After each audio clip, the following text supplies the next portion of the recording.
Welcome to Lemoore City Council Chambers. This is located at 429 C Street. This is the June 4th regular meeting. Please silence all electronic devices as a courtesy to those in attendance. Thank you. If you could please stand for the invocation by Pastor James Jones and remain standing for the Pledge of Allegiance.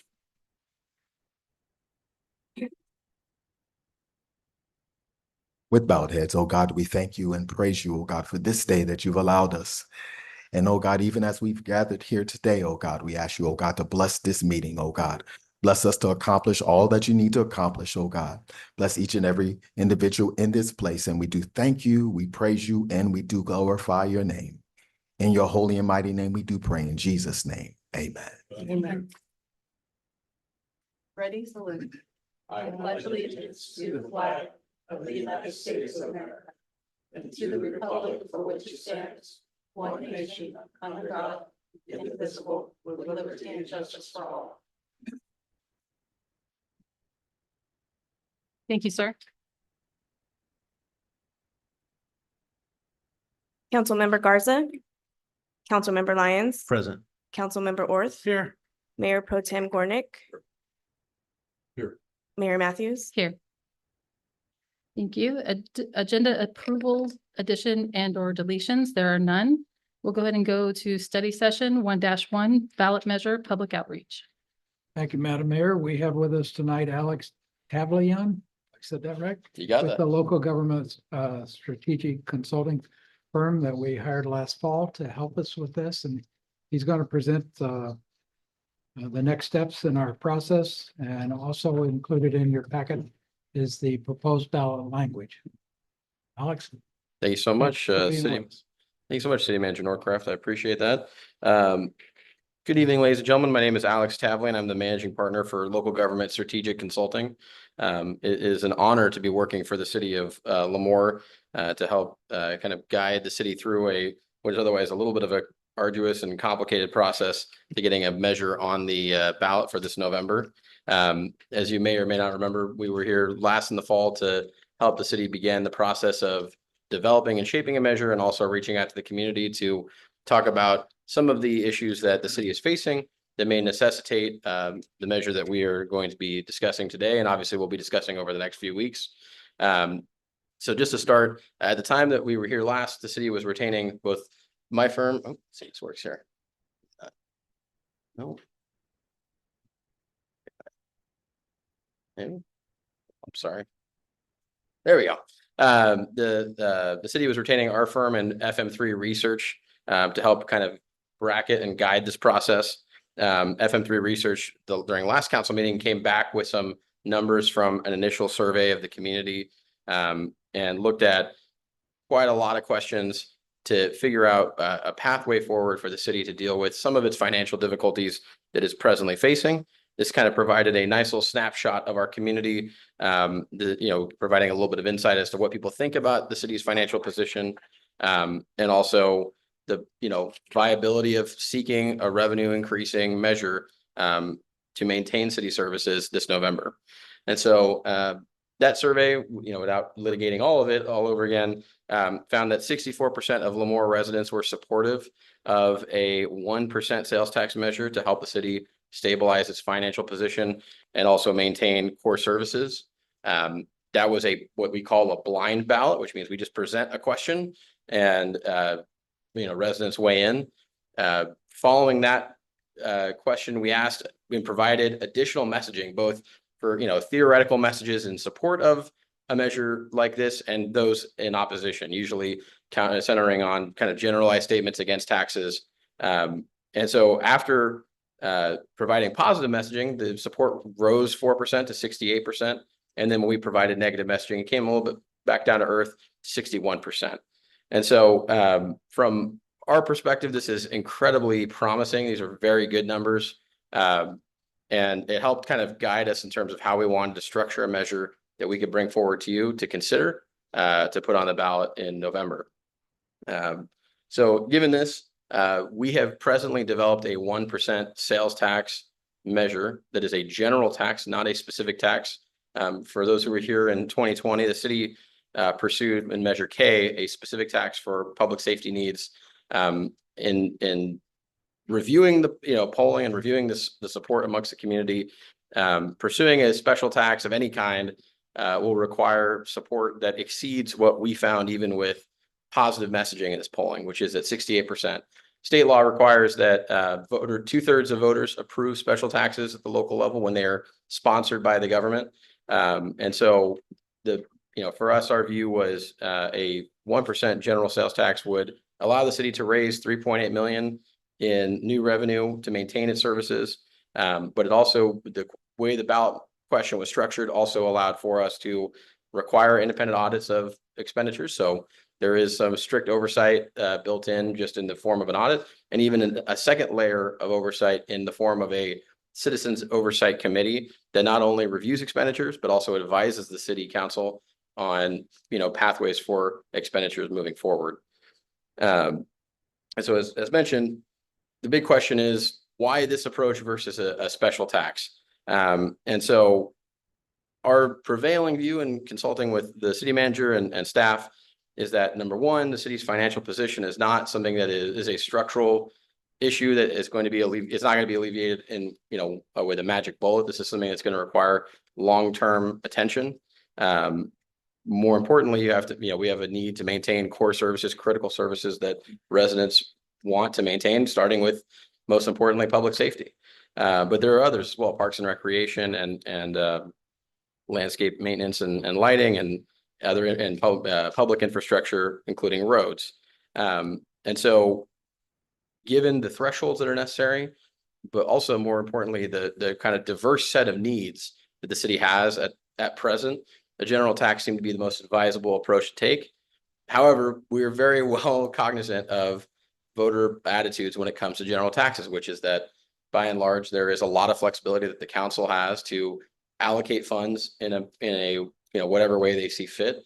And so this is what necessitated the creation of a citizens oversight committee to provide an extra layer of citizen input into the disbursement of funds year to year to make sure that these funds are responsive to the city's needs, not only from a structural position here as city management and city leaders, but also from the citizen perspective as well, because a lot of times there is, although maybe a lot of overlap, there may be some times where there's differences of opinion, and that insight from citizens can be very important into guiding revenue or guiding expenditures moving forward. So in today's agenda packet is draft language of the measure, along with, I believe, the question as well, correct, city manager? Yeah. Yes. And so you can feel free to review that. I want to provide a little bit of a picture of what's next in terms of the process. Oh, go ahead. Yeah, Councilmember. I'm curious. Yeah. In your first sentence, you say the city of Lemoore, comma, given its financial position, comma. How do you define that? Largely based on the financial report that we've seen, and obviously the city manager is going to present your budget for this year, but also general statements about the city's financial position in the upcoming years when it comes to maintaining services. Admittedly, the city's done a very good job at managing its resources to the extent possible by, reducing costs without raising revenue. But it's apparent that to maintain services, especially in the public safety space, something's going to have to change if you're going to, in light of increased mandates, increased cost of living adjustments, there's going to be changes that are going to necessitate either additional dollars coming into the city or reduced services. So you face a balance there, admittedly. Okay. Any other questions while I'm here? No? Okay. I want to move to the process that we're, in currently. So as a reminder, this is a government sponsored, it's not a citizen led measure as currently designed. So next week, June 12th, we are hosting a town hall meeting at the Civic Auditorium next door to provide a full briefing on the draft measure. The language will be provided on a website that I'll be sharing in just a minute. This will allow this community to actually get their hands on the measure itself and look at the language beyond what's in the agenda packet. We'll also have some more, kind of detailed explanations of what for, those of us up here maybe understand, but average citizens may not, how these ballot measures are designed, what's required by state law, what is unique to what's being designed for the city of Lemoore. Additionally, soliciting feedback from citizens just to make sure if there's anything that we need to incorporate, certainly when it comes to oversight and accountability measures. We can address those before this comes back in front of council. That's the kind of opportunity that we're going to take to evaluate all of that is during this town hall meeting next week. That all those comments and feedback will be factored into an updated draft and brought before the council on July 2nd, which will be what I refer to as the go, no go vote for placement on the November 5th, 2024 ballot. The county has been very clear about when they would like to see government sponsored measures, the deadline for them to be placed. July 2nd is the closest meeting that we can get to reasonably provide it. It also gets the city in the queue for favorable lettering and treatment when it comes to providing ballot arguments and independent analysis from the city. So, our goal is to get this in front of you July 2nd with a final draft for review and for a vote to place on the ballot. After the placement on the ballot in mid-September, the city will be hosting, city administration will be hosting a voter education town hall meeting, which will serve two purposes. One, obviously, is to provide residents with information about how, the election will be administered here in City of Lemoore with consultation with county elections office, but also provide one more opportunity to sort of educate the public on what this ballot measure that's on the ballot is designed to do. And so, it's one little last bite of the apple to provide a little bit of information for folks who still have questions about what they're going to see when they get their sample ballot in the month of September, because ballots will be distributed early October. So we have currently set up a website it's kind of sort of the repository of information related to the ballot measure and its development. It's lemooreforward.com. There we have information on next week's town hall. We also have a community priority survey. It's just a qualitative survey. It's not statistically valid like the FM3 poll, but it's a chance for citizens to sort of provide their input on how they feel about their police department, their fire, the volunteer fire department, the public works, city management as a whole, some of their concerns about what the city can do moving forward, and also some thoughts on this ballot measure itself.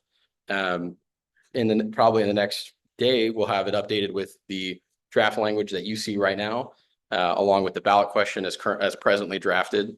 So that'll be available tomorrow morning as soon as we get my digital team back in the office. We'll have that updated to include that because we had some changes to the ballot language.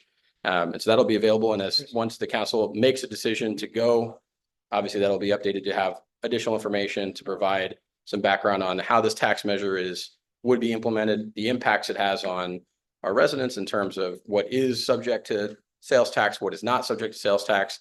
There's a lot of people have questions about that. I had a meeting earlier today where folks were asking me what's subject to Lemoore's local sales tax. And we had to sort of segment out what qualifies, what doesn't under state law.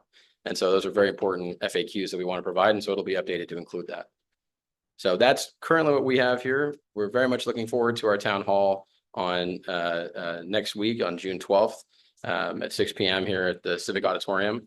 And I'm happy to take any questions at this time, but also sorry, off the screen, but I was say my contact information is also on this presentation. If you guys have questions individually you'd like to raise with me, please feel free. It's got my email and my cell phone number as well. Yeah, Councilmember. On the website, it actually says Tuesday, June 15th. Oh, I will get that updated. Thank you for that. We'll get that fixed. Thank you. Cool. Memo. Any other questions? Yeah. So is the deadline with the county July 2nd or is The deadline is technically legally is August, but the county strongly advises local municipalities to place their ballot measures in early July to allow for adequate processing and independent analysis to be done. And so we're trying to be as helpful to the county as humanly possible. Admittedly, I will say we've had jurisdictions, not in Kings County, but in others that have really pressed their luck with timing, and it has come back to haunt them when it comes to lettering, when it comes to the deadlines for arguments in support and against. And then also they've wound up with not, I guess the way I would put it is not favorable independent analysis of their measure. So I want to get you, my view is give the county adequate time. This measure as written is not inherently complicated. So there's really no reason to not get in front of them relatively within their, early within their deadline. Thank you. Any other questions I can answer? Any other Alex, questions? we have the actual suggested ballot measure language on on the screen now. Oh, perfect. Oh, perfect. Yes, there we go. So the ballot, this is the ballot question itself, and the ordinance, I believe we still have a draft that needs to be updated, but that'll be placed on the website tomorrow morning. But the ballot question is to maintain a clean, safe community with services such as 911 emergency response, police patrols. I apologize, my eyes are failing me right now. Fire services, street and side and crosswalk repair, parks and recreation programs, and to retain and attract, sorry, my businesses, sorry. Perfect. Retain and attract businesses. Shall the city of Lemoore adopt a measure establishing a 1% sales tax, providing approximately $3.85 million annually until ended by voters, with all funds remaining in Lemoore and subject to an annual audit and citizens oversight committee to advise use of the tax? That is the question that we're currently drafted to ask the voters. With that and with no other questions, I want to thank you guys very much for the opportunity to work on this and continue to develop this. And again, if there's anything that comes up in the interim, please do not hesitate to call or email me. I'm more than happy to answer questions and make sure that we shape this appropriately and it's reflective of the city's will. Alex. Yes. So thank you, first and foremost. This is way off of the beaten path, and here I go. Sorry. No, it's fine. Are you familiar with this term bedroom community? Yes. Would you consider Lemoore a bedroom community? I wouldn't, admittedly. I wouldn't. Okay. With all that you know about Lemoore, I'm assuming you're well versed in our finances and everything. So what is our current tax here in Lemoore? You're sitting at 7.25. Why?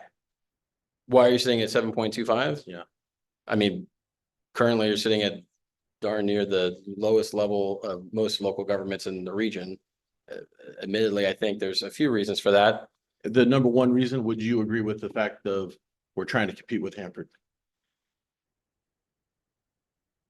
I don't inherently know that that's the case. I don't think that that's the only reason why the rate is the rate. I think that certainly can be a reason, but I don't think that's entirely the reason that that's the rate. I think there's a lot of reasons why voters have made decisions not to increase taxes. And then some of them are just base voter instincts. A lot of people don't like taxes. Yeah, Lemoore has an inherent problem with increasing taxes, like our water rates, our refuse rates, all those things. There's some rates that haven't been touched in decades. Yeah. Would you say that Lemoore has a money spending problem or a money earning problem? I think it's a little bit of column A and to some extent a little bit of column B. I think there are things that, given Lemoore's size, I think every city can make different budgeting decisions. I also think that economic development, emphasis on economic development is very important, and some cities perform better than others. So I think you have a little bit of both, but I think, my opinion on this is. No, I understand. Yeah, I got to capture with it. My opinion is not as I on that front, but because I don't deal with it day to day. But I think every city wrestles with a little bit of column A and a little bit of column B in that regard. Thank you, sir. Yeah. Any other questions? Any other questions I can answer? I know I was getting close. I saw the lawyer. Any other questions from council? Are there any questions from the public for this item?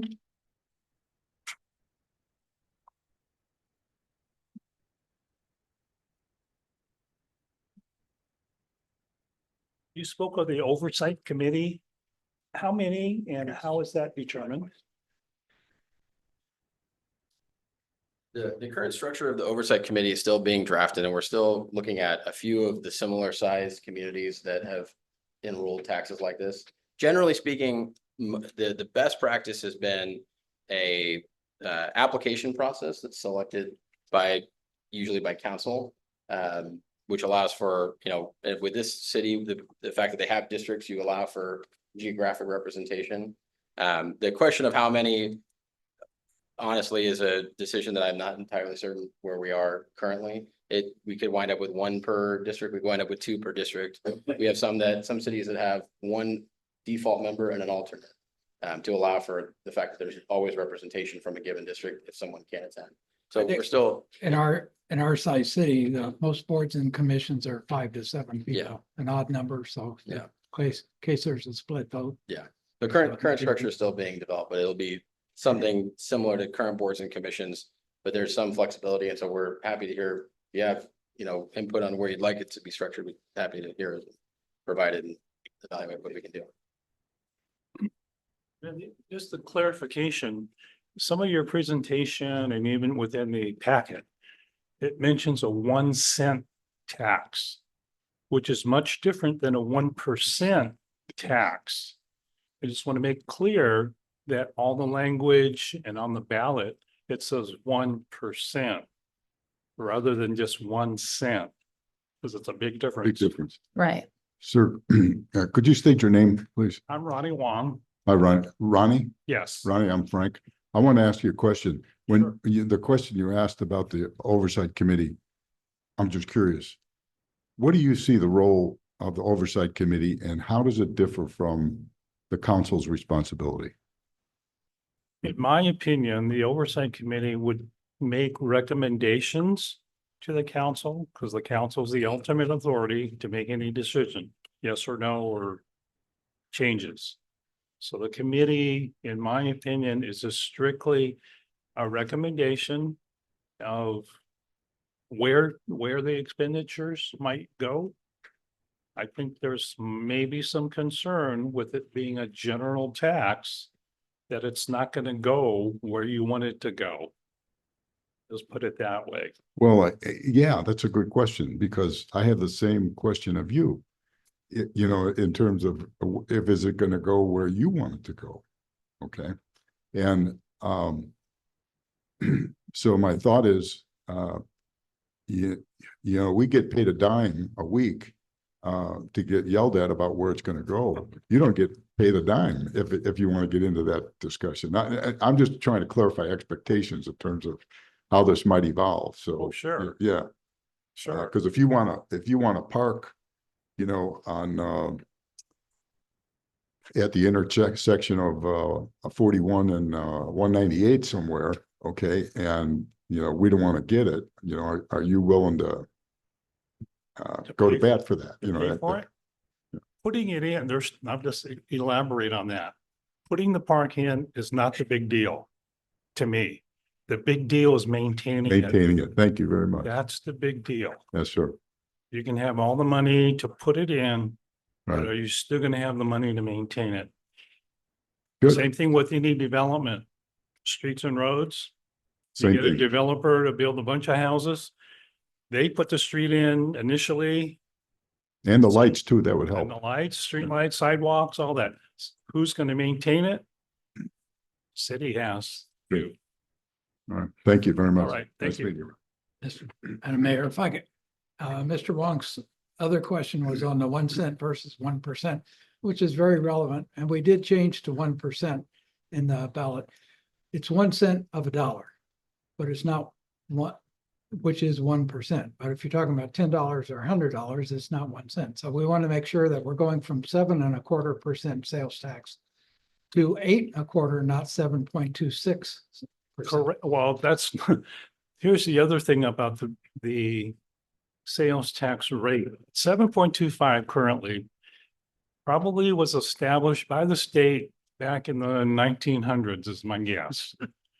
This 1% sales tax that the city is proposing is on top of the 7.25. So the new tax, if passed, will be 8.25. Yes, sir. Just to clarify all that, That's correct. where the city will not get another 1% from the existing 7.25. That's not how it works. Right. Okay, just to be clear. So your sales tax, if passed, So is eight point two five. so in the language, did we say 1 cent on the dollar? 1%. And are you saying that's confusing to the average To individual? some people, yes. Yes, so we'd be better off saying, if we were to move forward with this, we're going to increase the sales tax in the city from 7.25 to 8.25. That would make it very clear. That would be simple, Very straightforward. simple, straightforward, and you would know, oh, that's additional 1%. Yes. Because you're right. I mean, if I were reading that and I didn't know what I would say, what are they really trying to tell me? Yes, Okay, just to clarify it. Thank you.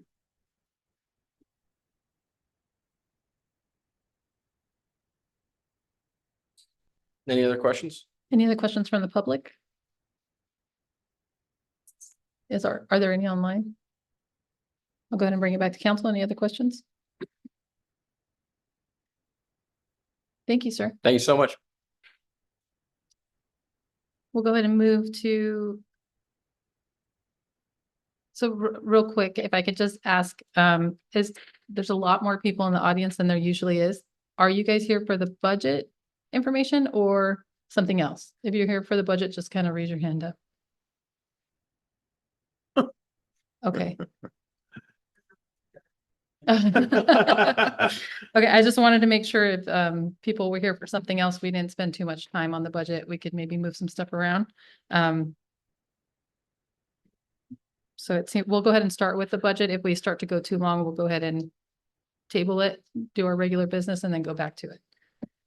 So we'll go ahead and start with 1-2, review of fiscal year 2024 through 2025 draft proposed budget.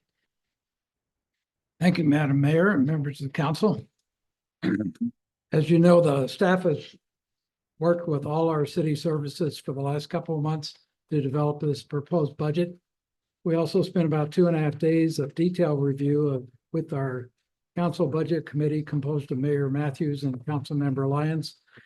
In addition, we have extensive work to really improve the accuracy and thoroughness of the budget by our 2 employees assigned to the budget process this year, Amanda Champion and Jocelyn Valdez.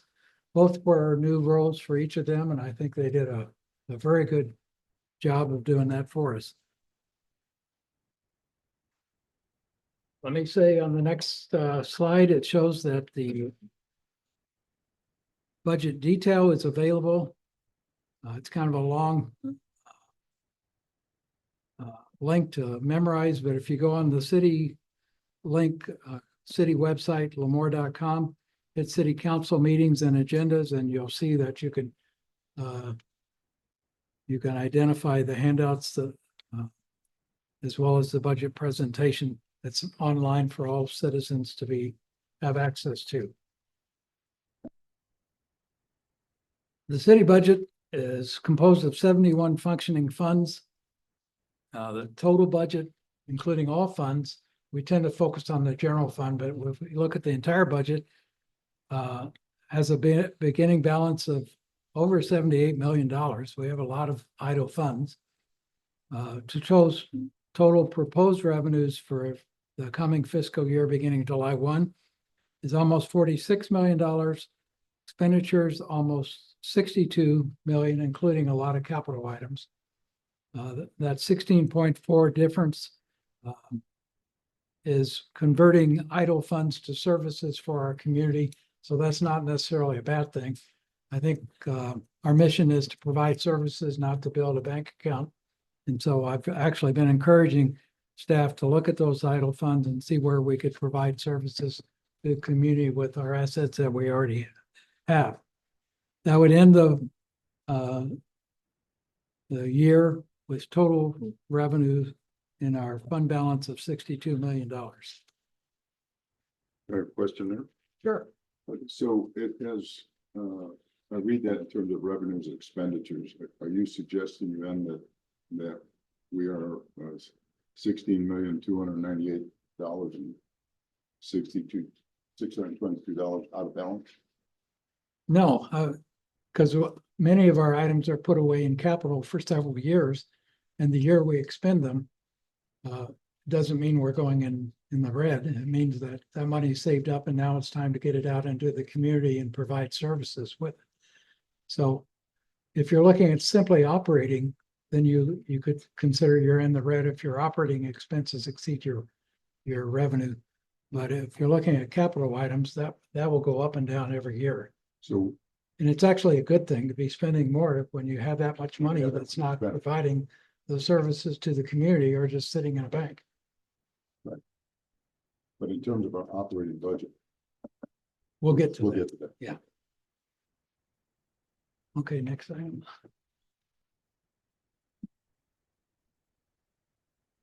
Okay, next we'll talk about the position allocations, which is the next slide. We're proposing 118 positions in the fiscal year beginning July 1. That appears to be 7 additional, but actually 7 are converting from contracted dispatch and IT support to in-house personnel. That's 7 positions. And the school district has agreed to fund an additional resource officer for school, which is an additional police officer. If you discounted those, none of which affect the general fund, we're actually recommending 3 less authorized positions than we have in the current fiscal year. So of the 10 positions that we're increasing, only 3 of them affect the general fund. Yeah, technically, one of the ones we're eliminating is being converted, the recreation, to a office assistant. So it's a general fund position, but it's being saved by the elimination of a general fund position. Refuse is in our enterprise fund, and the police officer is fully funded. So they're, other than that switch from recreation coordinator to office assistant, none of the increases affect the general fund. Am I correct on that, Amanda? Where is she? Looks like to me. Hello, good evening. Yes, so the police officer would be fully funded. The dispatchers would be offset because we would be no longer paying a contract and we would have those grant funds to offset the additional costs. And then the office assistant was a conversion of the rec coordinator. We subtracted that, we added the office assistant and then the maintenance workers and refuse. So very limited impact to the general fund overall. So are you saying that the amount we're paying for dispatching right now will cover all the dispatching costs? The contract price will pay for most of it, and then anything above and beyond is getting paid for through the grant funds. So for the first couple years, nothing impacting to no impact to the general fund. Yeah, technically, the current contracts in the general fund, and it just switches from a contract to personnel. So there's Correct. no Yeah, increase. it's also recaptured. Part of that is also paid through the enterprise funds currently, so that's being recaptured through cost allocation. And which enterprise fund is that being paid from? The contract actually gets split between water, sewer, and refuse right now. Sounds like a fair split. You might as well stay there, Amanda.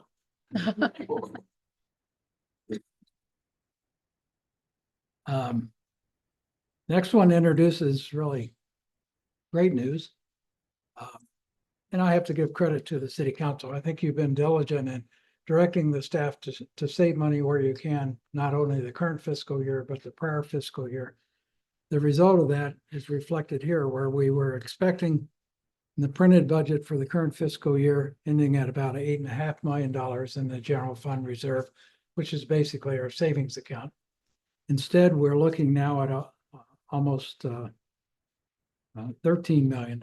So the efforts that the council made to cut back, to freeze positions as we could, have had a dramatic impact on our ability to save money for future needs. This is reflected both in last year, the 2020 fiscal year 23, where we had increased revenues of over 1.5 and reduced expenditures of 330,000. And there was a budget modification that really was significant too, that simply changed from cash accounting to a modified accrual. And then in the current fiscal year, we had an increased revenue of 414,000 and an amazing reduction of expenditures of almost $1.8 million. So staff certainly heard your direction and followed it to a very fortunate and one-time savings for our general fund. Any questions beyond that? We have some breakdown, but I didn't want to go into that unless necessary. Next slide. The general fund is the undesignated fund of the city. It's where if no other funds can be used for city expense, it would fall to the general fund. Police department is about 60% of the general fund. Our street program, our recreation, our internal administrative funds all come from the general fund. The beginning balance there is almost 13 million, as I mentioned. Proposed revenue are another almost 14 million. Proposed expenditures about 16.5 million. And it shows the breakdown of how that occurs. That leaves us initially before the next page of a difference of a negative 2.75 million. In working with the staff, we're also recommending that we add to the budget as printed these following changes. Assuming the sales tax is put on the ballot and is successful, it will begin April 1st of 2025, and we will get about $960,000 in that one quarter. It's interesting, the local option sales tax, I think I pointed out before, is collected slightly different than the Bradley Burns, the base one, the state sales tax. You recall when the FM3 people were here, kind of explained that. So we're actually getting more money. We get currently about 3.4 million out of our 1%. We'll get about 3.8 to 3.9 out of a local option sales tax. We're also proposing to update the master user fee schedule that hasn't been updated in many years. This is critical, given the success of the staff following the council direction to try to underspend the budget. We think it's reasonable to assume overall in the general fund, we will be able to underspend that budget by at least 5%. So we're recommending we budget that, which leaves the total reduction of these measures at $1.86 million, which means the remaining difference is $890,000 in the negative. But then let's look at the next page. What we're recommending is that the extraordinary savings we had in the current fiscal year be used to apply to balance next year. If we don't do that, if we always try to balance revenue and expenditures for a fiscal year, whenever we have savings, we'd never be able to spend it. And it would be a disincentive to try to save. So I think it's important that we look at the extraordinary ability we have to reduce our expenses this year. And this shows the 2-year balance of the last year of actually what we know now about the current fiscal year, as well as what we project for next year. If you combine those two, we will still have a net difference over the 2 years of a positive $942,000. General fund revenues, this chart shows you the differences. A couple of things are noteworthy. Permits are going down a little bit. We had a peak with Lemoore buying a lot of permits early last year because of changes in the building code. I think they wanted to capture before those changes took place. And in transfers, of course, you know, we had about $3.9 million in the current fiscal year of American Rescue Plan Act, ARPA funds that we don't have this year. So that transfer is considerably down. Given on that slide, so the taxes, yours. Yeah, so the taxes that you have identified in that first column, that includes you're anticipating 1%. No, not in this. Not in this. No, those are separate recommendations before you tonight that are not included in the whole packet. So you don't Right? have a column of what if. Okay. That doesn't include the 960,000. No, correct. Okay. Good question. Thank you. Next slide is our expenditures by department. You see some things that don't clearly make sense. We've updated our cost allocation, trying to maximize the benefit to the general fund by being fair to all our enterprise funds. And so some of the cost allocations changed fairly significantly this year. So you notice the dollar changes in the right column are fairly significant, but we do feel that this is more accurate than we've used in the past. Next slide. Proposed expenditures by category. Personnel is about 70% of the general fund expenditures. The only other thing I've remarkable is the debt service. If you can't think of it, I couldn't think of it either. That's the golf course. Because we borrowed to pay off, expand the golf course a few years ago. We still have that debt, which is a general fund expense.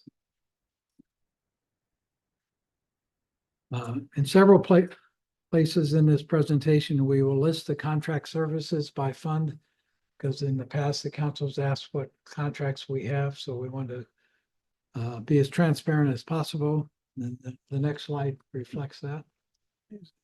These are the slides that are the contracts we have for professional services. Kevin, where does our legal services, does that come under the city council or where's it? That's under legal. I asked that question too, because I consider it professional service, but it's actually its own account. So it comes under, it's not professional services. Jocelyn, where do we put that?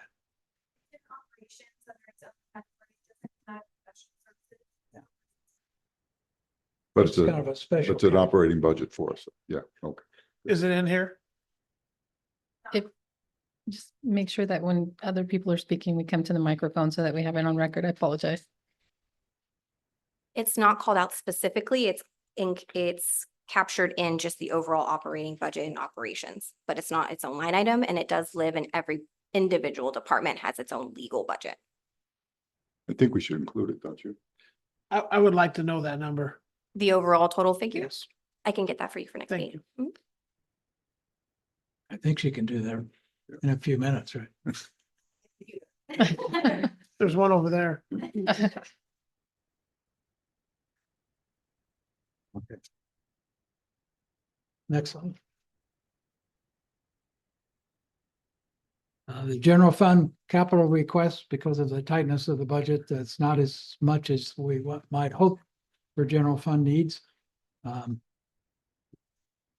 think you all are aware we save $1 to $3 million a year with our volunteer fire department. So to have them walk through buildings that the roof is falling apart and the rain is coming through, I think despite our tightness, we really felt that roof would just experience more damage. It's not the entire fire station roof, it's the back section. And I think Stuart probably as familiar as I am that it's leaked enough that it's into the structure. So we're gonna have to do some major repairs to get that. Yeah, it's Back either this kind of repair or a huge repair in a couple years. I guess my question was, that's it? To do a Oh. roof that big? It's not, Listen, I don't know how to it's about, build a roof. I until have we no tear idea. off parts of You it don't and see know. what the But structure. it could grow from that number. Yeah, it could be think- less if it were I in think good that's shape, but it's probably An not. estimate though. Okay. Yeah. What? The camera and upfitting is a police department camera. We have a long-range plan for Americans with Disability Act improvements. I think largely that's crosswalk, handicap accessible things. We have some PD service servers and some IT network upgrades that fall under the capital improvement category. What's the Toyota Camry for? Chief, you want to talk about that? Oh, it's a police department car? It's a car. Oh, okay. It's the cheapest car I can find. Okay. Oh, I ain't mad. I just didn't know if we're gonna be chasing criminals in a Camry. I think he would have They're not liked, gonna be happy about it, but they'll drive. Okay, I'm cool. I think he Good would have looking liked to model. It's replace good other looking ones, model. but we limited it to one because of, again, the budget situations. That's, Sure, we could find Well, a don't forget grant to for take an anyone. electric vehicle. They could maybe. nah, let's- That's like all the, 'cause Okay. The next slide reflects kind of our, I guess, more of my comment.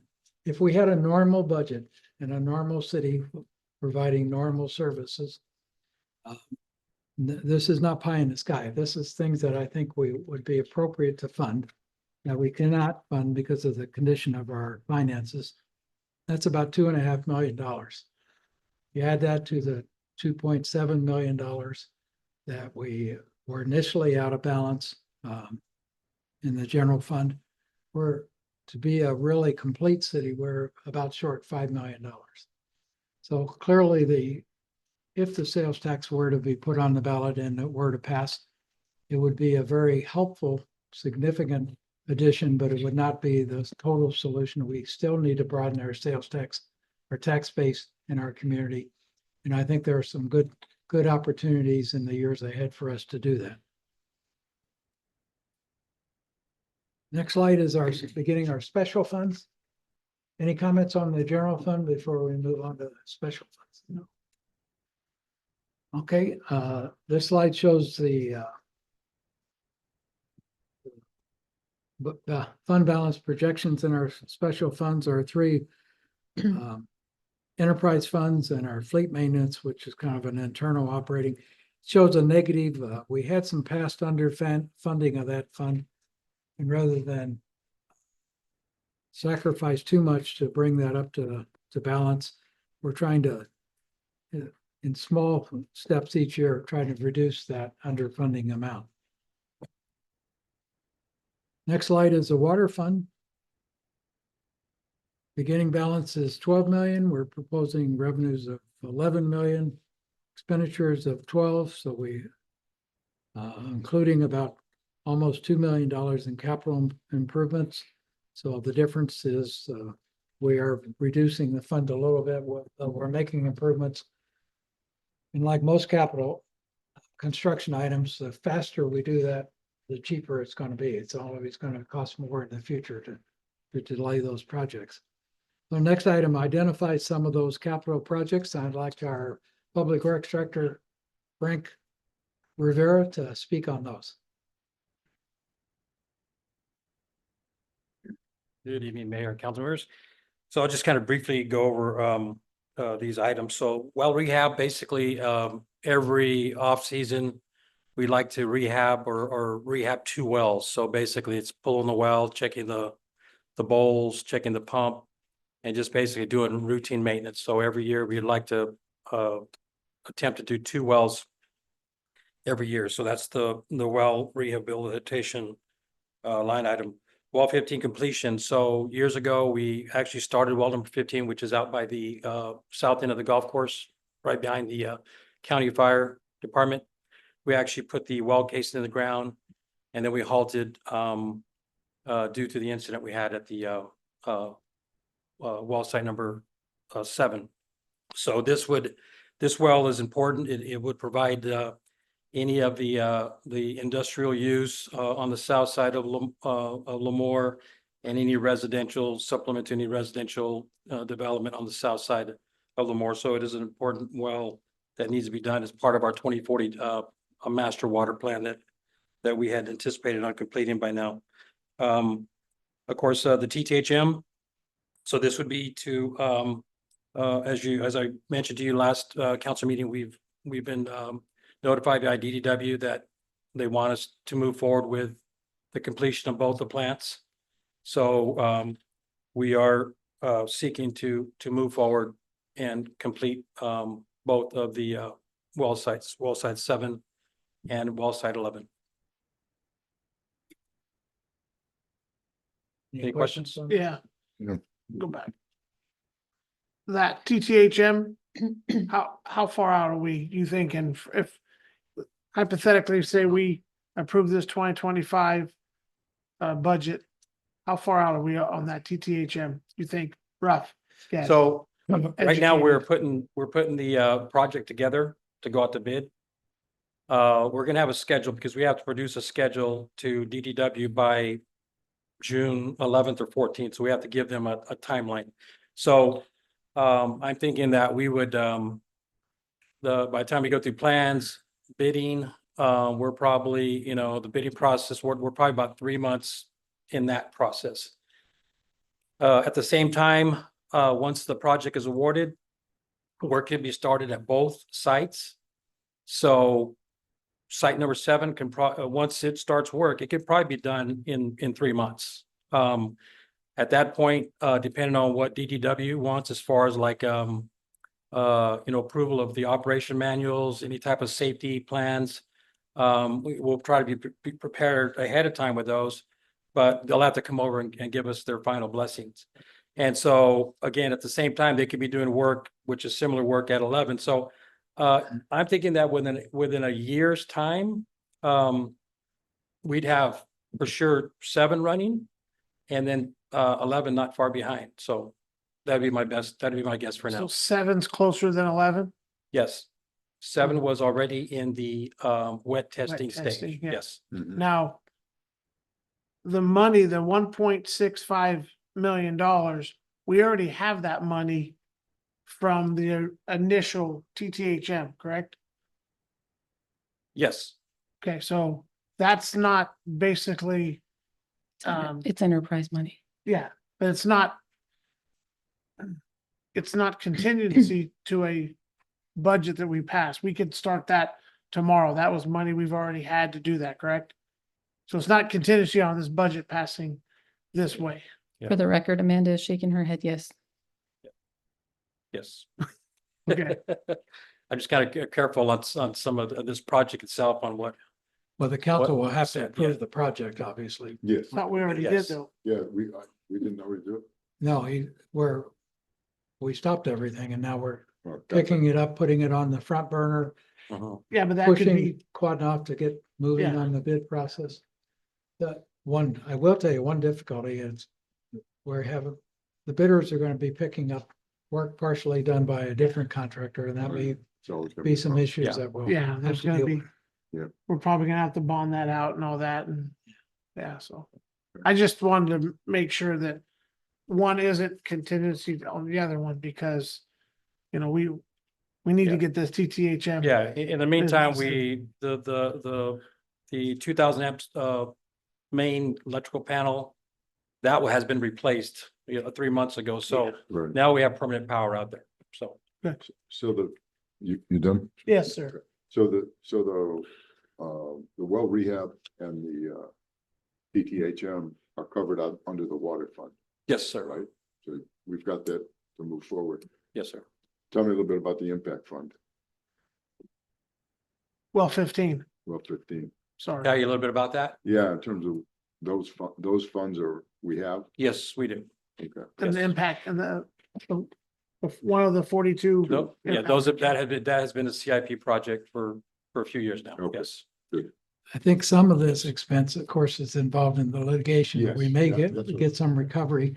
Yeah. Hopefully in our lifetimes, given the litigation Somebody's- process. Good. Okay. Thank you. Good, thank you. Anything else? Okay. Okay, back to me. Sorry, Kevin. Okay, again, next slide just shows some of the professional contract services we have that are paid through our water fund. Big one with we're looking at possible ways of reducing it, but if you see that brine hauling, it's gonna be a very expensive part of once we get the construction done or we get that done, but I think it's really important that we move as fast as we can, that we can assure our customers and our citizens that we're providing good water. 100%, Absolutely. 100%. Next slide is the wastewater fund. Beginning balance of 9, proposed revenues of 4, so up to 13, about 9.5 expenditures.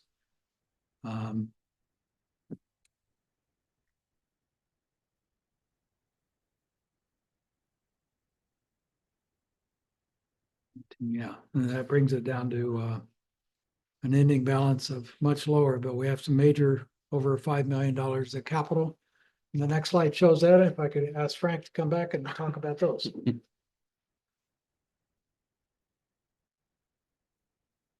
Okay, so the the description, the Daphne Storm Basin, that is the one located behind the Fleet Reserve.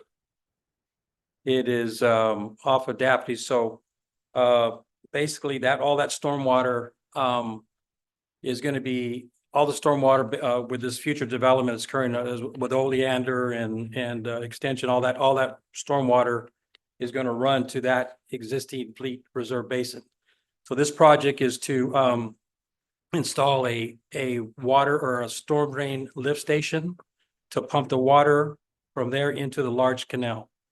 The pipeline has already been run as part of the subdivision.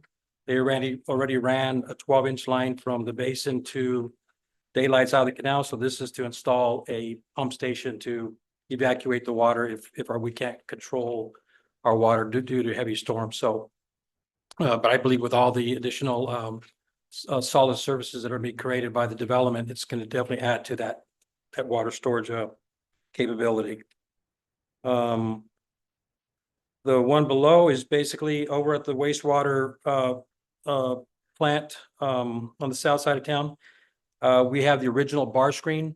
It's basically a device that filters all the cans, whatever goes through the manholes. So that's to replace that bar screen to hopefully sift out all the solids before it goes into the ponds. Lemoore High School storm basin. We have an existing basin on the south end of the high school parking lot. That kind of feeds downtown, some of the residential area and high school area.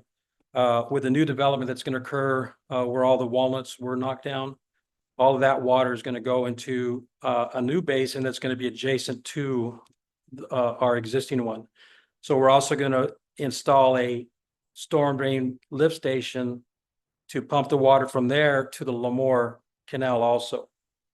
So again, that would help with just, storm drain capacity. Yes, sir. Frank, just with all these basins, are there any locations within the city or close to the city that we might want to consider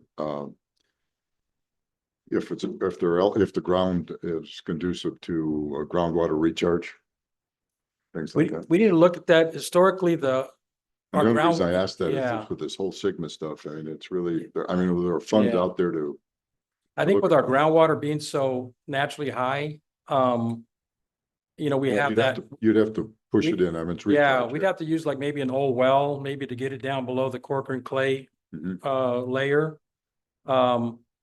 We'd probably need to do a little bit of research and find out where the better soil material that is good for Yeah, that's a percolation. thought. But yeah, no, it's definitely something we need to think about. I know DWR has funds for some of that stuff. Yeah, we need to definitely look into that. Lift station 9A. So out right currently, all of the sewer from the north side of town goes across the freeway at 2 locations. It does it at the end of Champion. It goes underneath the freeway. And then the other one, which is the brunt of the sewer, goes on 19th Avenue. And there's 2 lift stations. There's lift station 9A, which is in the parking lot at the Lions Park.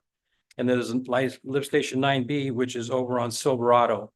9A pumps into 9B, and then 9B goes underneath the freeway. So, so in order to keep ahead of development, we're going to build one big lift station on Silverado and have 9B as a backup, because we need backup in case power goes out or whatever. So we went out to bid for that project a couple of times, but because the pipe infrastructure in that area is so deep, we're dealing with groundwater, dewatering groundwater, and because we're going down an existing road, we decided not to do an open trench. So we're thinking the only way to do that is with a jack and bore. So the first time we went out to bid with jack and bore was very expensive because we're down probably 24 feet with the jack and bore. So we are looking at a different alternative, a different route to maybe get the force main higher. And so right now we're just kind of remodifying the plans that went out to bid to see if we can get the numbers down. But the hope is we need to build a large sewer lift station Where are you going to put it on Silverado? right next to the existing one that's there. There's a couple empty lots. If you go down Carmel, I'm sorry, Carmel. Okay, I Carmel, was just, all yeah, right. not Silverado, Okay. Carmel. Into Carmel is a couple lots. I think the city owns a couple lots. Because you know, there's that one place where fire department used that house to burn it down, you know, that right there by that 198 and the overpass.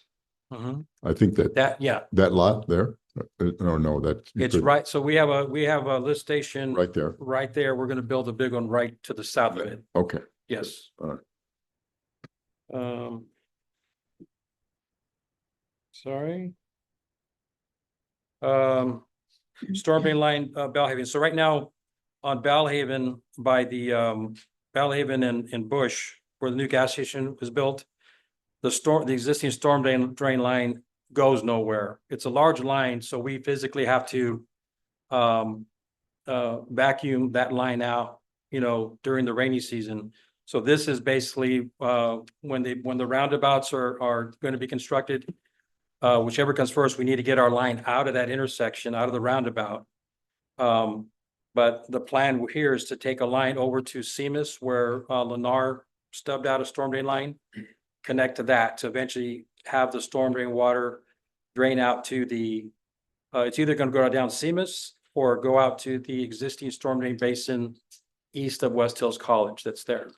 Have you looked at the as-built of all that stuff in the Yes, sir, very that's- beginning? yes. Because I remember those storm lines coming down to Bellhaven. Yeah, we're following that same master plan. Yes, All right, sir. good.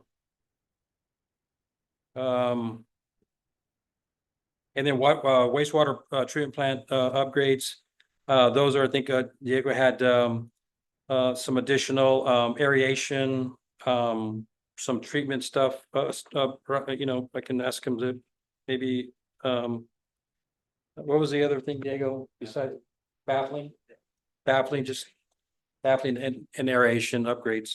So, I think those are all them.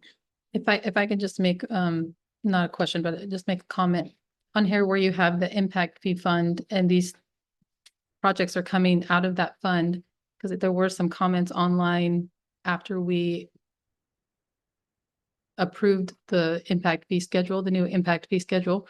Those are coming from development that is impacting our infrastructure, and it partially pays for expanding that infrastructure, correct? Speaking generally, yes, impact fees our funds are funded through development. They are for growth and growth-related projects, so yes. Thank you. State law requires that there be a nexus between the growth and the need in order to use impact fees. So they're definitely due to expanded lines, increased lines due to growth, and they paid for that growth. Thank you. More questions? I didn't know a pump was $1.5 million for storm drain. That's, They're the lift stations, the electrical, hopefully it's less, but there's also some grading that's gonna occur to tie the two, bases together.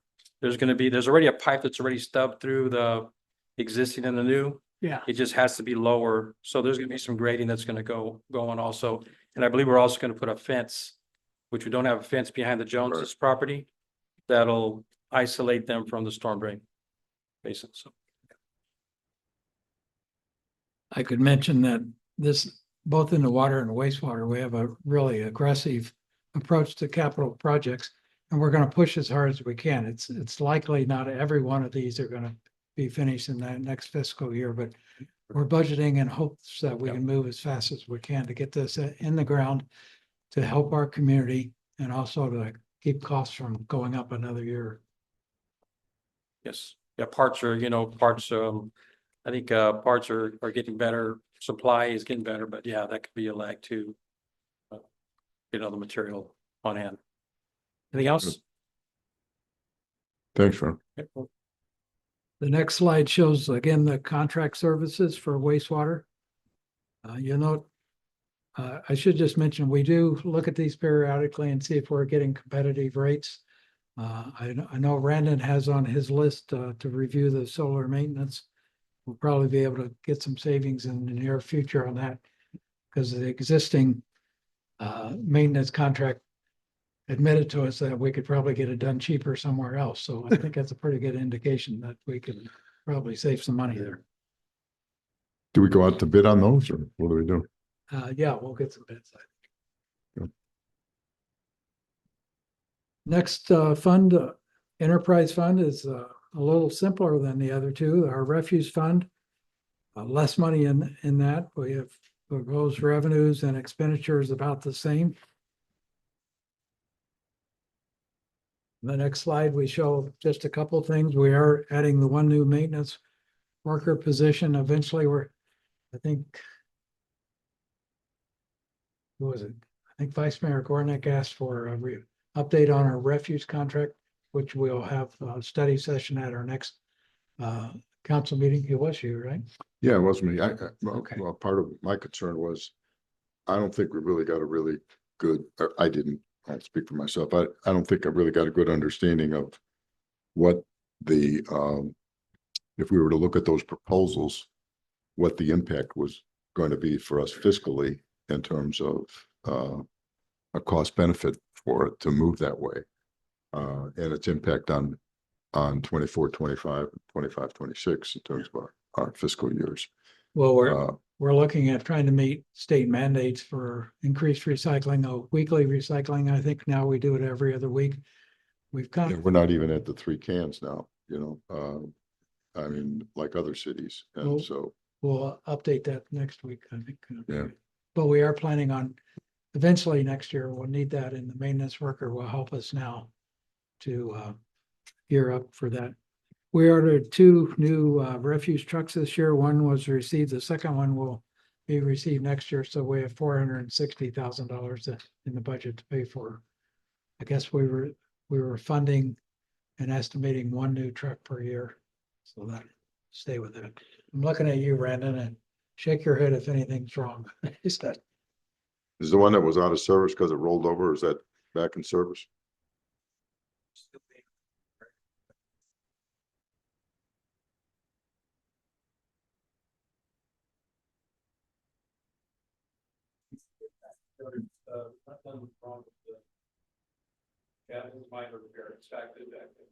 Sorry, I've been out for a little bit. Yeah. Oh, the truck's been out for Congratulations. almost 2 years, right? Yeah. So Wow. just for the record, because that was off mic, the truck is back. The truck's back, but not surface. Oh, it is back. That's good. okay, the next slide again shows the contract services paid for out of the refuse fund.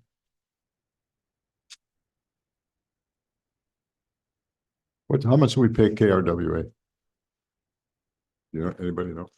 Lot. Okay, Not off the top of my head, sorry. yeah, I'm just, I do not have the number off the top of my head, but I can get that for you. okay, thanks. It's not, email She me. needs her computer.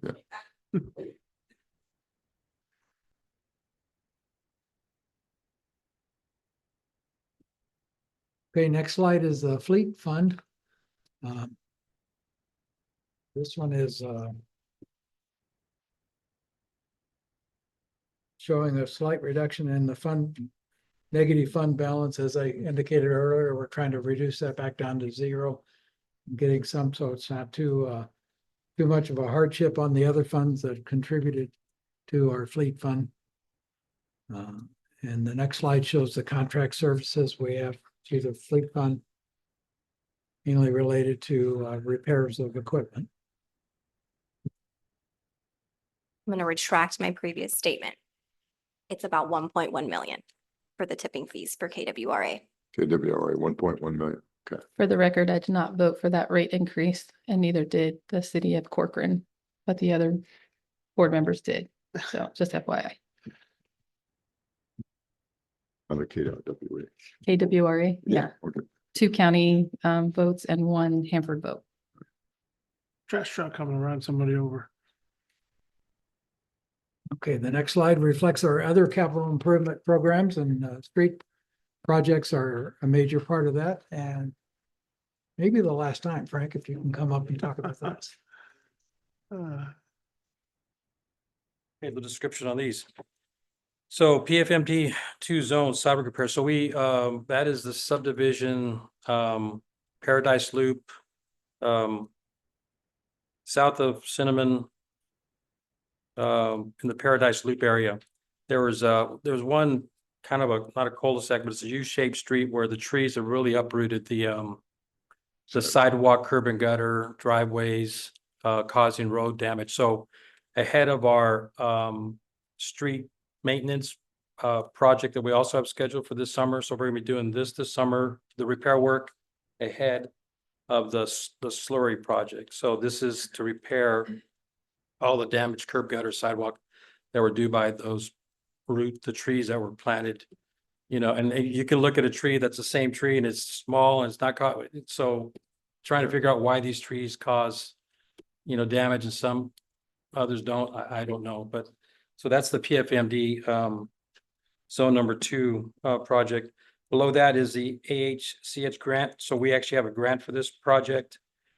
This is actually extending Oleander. So it's part of the apartment complex that's going to be built at the intersection of Smith and D Street. We are going to either move the power poles out of the sidewalk area on Oleander or underground them. We don't know yet until we go to that step yet. And we will connect the end of Oleander to D Street, which comes out somewhere by the Fleet Reserve. Yeah. We will, with the overlay project, which is going to be done before this project, we're going to piece in all the missing curb and gutter on D Street. So along the swim school, Fleet Reserve, and then I think we'll do the Oleander, whatever that lot area is, curb and gutter. Mhm. And then we'll get reimbursed through the ASIC to pay for that. So yeah, the ASIC also is going to take care of some bike lanes that are missing in around the high school area, around that project vicinity. Also some trip hazards. We're hoping to get some of these sidewalk trip hazards on Fox Street. So we're going to take our money as far as we can, but we put, staff worked hard to put together this project. And so we did our best to come up with an estimate. So we hope to tackle several things that are going to be major improvements. And again, it's a grant that we're going to be given as tied to the apartment complex. I think Daphne Street also, the missing sidewalk and curb and gutter, that'll all be filled in also. Annual crack fill. So every year we're going to be aggressive. A lot of these are tied together, like the annual crack fill, the reclamite, and then down below there's also like slurry.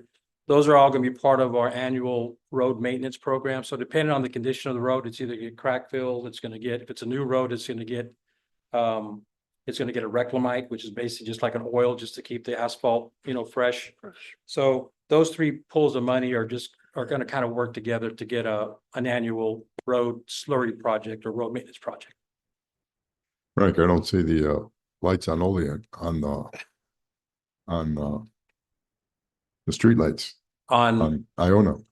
So last council, I mentioned that we did meet with No, PDD. don't tell me they nixed the project. No. We actually, we're making ground there. So Good. we actually met with them. We looked at every pole. They found out whether it can be, fitted with an arm. So, but we're still probably 8 months away from seeing a street light, but we're looking at all of Iona. From 18th to 19th or 18th to 19th. great. We're doing Champion Street, Oh, yeah. golf course and wastewater plant. Yeah, and I think we Well, that's might need a good. few by the golf course, maybe on the corner. That would help with the Yeah. Woodbridge area and all Yeah, that. there's quite a bit of lights that we're hoping to add. So yeah, let's move forward. So we did make contact with them. Traffic signal. So in here you see we're gonna be aggressive. We're studying these 3 traffic signal locations. Bush and 19th and a half. Cinnamon and 19th. Mhm. And Liberty and Half Moon Road. So if these intersections are warranted, then we plan on moving forward and putting traffic signals at these 3 intersections. So again, we're hoping to get all 3, but it will, we're for sure if they're awarded. If not, it'll be a little over. They're on our list, huh? Yes, they're on our list. Yes, sir. These are the first traffic signals we built in a few years, I think, from what I The understand. last one that I remember, is, gosh, well, it's probably just the one that got added over on Silverado, and 19th and a half as part of the overpass. When the Yeah, overpass went in. Yeah. You know, I mean, it's really from that streetlight, I mean, they take off from that streetlight going north like crazy, or they try and beat it coming south. You know, I mean, Cedar is a, I know we have the flashing lights there, but man, I've seen people just fly through there. And yeah, we're looking at, we talked to, we're looking at doing some sort of, calming method, you speed know. bump. Well, because it's not a local street, we're not Yeah, supposed to sure, put a speed that's- bump, so either, you know, more signage, maybe choke the road down a little bit, the intersection, something to slow traffic Yeah. down, so we are looking into see. Those signals that have like how fast you're driving, maybe. Yeah, but I was told that people after a while don't pay attention to those. We looked at, that was the first solution we thought of, but history says that they just avoid them after a while, so. Yeah, all you have to do is Yeah. drive 99, I know. Yeah. The next slide. We have SB1. continued street projects. Yeah, so the SP1 projects that are coming up this summer is the D Street overlay. That's again from Armstrong out to the county line. So we'll be, I mentioned, we will be making the radius, right now, the Popeyes radius is like a 12-foot radius. We're gonna make them 20s, which will allow better, you know, turning circulation. And also the dentist's office on the southwest corner, that's also a tight radius, so we're actually looking at increasing that. So they're all gonna be at least 20-foot radius. Okay, And again, just going through there and either grind and overlay, crack fill, slurry, whatever it takes. We're gonna spruce up D Street. Cyber repair program, that's our annual program that we offer citizens or business owners that have a tree that's actually uprooted their sidewalk, causing a trip hazard or causing the gutter to hold water and cause mosquito issues. This year, yeah, we're probably about either around 35 to 40,000 of the 50,000 that we have budgeted this year. That's we plan on just providing that service or that option to residents and business owners. Sidewalk 19th Avenue Sports Complex. So we're ready to move forward with this one. This is at the sports complex, there's curb and gutter and sidewalk missing south of the sports complex across the railroad tracks. So this project will allow pedestrians to stay on a safe path over the railroad tracks to connect to D Street. And then again, slurry seal, that's kind of all part of our road maintenance work that we'll do every year. Any questions? Yes, can we look at I think it's 19th and a half. Down from Aldolfo's going north on 19th and a half, right before the curb. There's whoever thought it was a great idea to put the dirt berm. There's a tree that's growing sideways. And underneath that tree it looks like a ramp. I mean, the skateboarders, I'm sure love it, but I'm sure if our risk manager saw it, they would hate us. Yeah, that might be on our ASIC list. Okay. If not, that zone, that LMD has no money, so we're just trying to find other means of trying to deal with. I have a those chainsaw. issues. I'll cut it down. Yeah. Just saying. Any other questions? Any other questions? no, Thanks, Frank. Thanks again, Frank. Okay, we're nearing the end of at least this presentation. Next item is a planning project. We're proposing a general plan update in fiscal year 25, at least to get started on that. We have, says general plan update fund. That's actually an impact fee fund. We have about 344,000. We think it, along with zoning amendments, could cost up to $1 million. So we haven't figured out how to fund the whole thing, or we're looking at grant opportunities. It's in budget B, obviously. But we do hope to get it started at least next year. And that would be the one where we look at our sphere, we look at our opportunities for regional commercial to help broaden our tax base over the next 5 to 10 years. So I think that's a fairly significant activity. And that's a completion of the presentation tonight. I sent you an email also early on, was the but the more detailed budget. It's online for citizens, and we're scheduled to have the public hearing on June 18. I know neither Councilmember Orth or I will be at that meeting, but that's the plan. Any questions for this portion of the study session? Are there any questions from the public on this portion?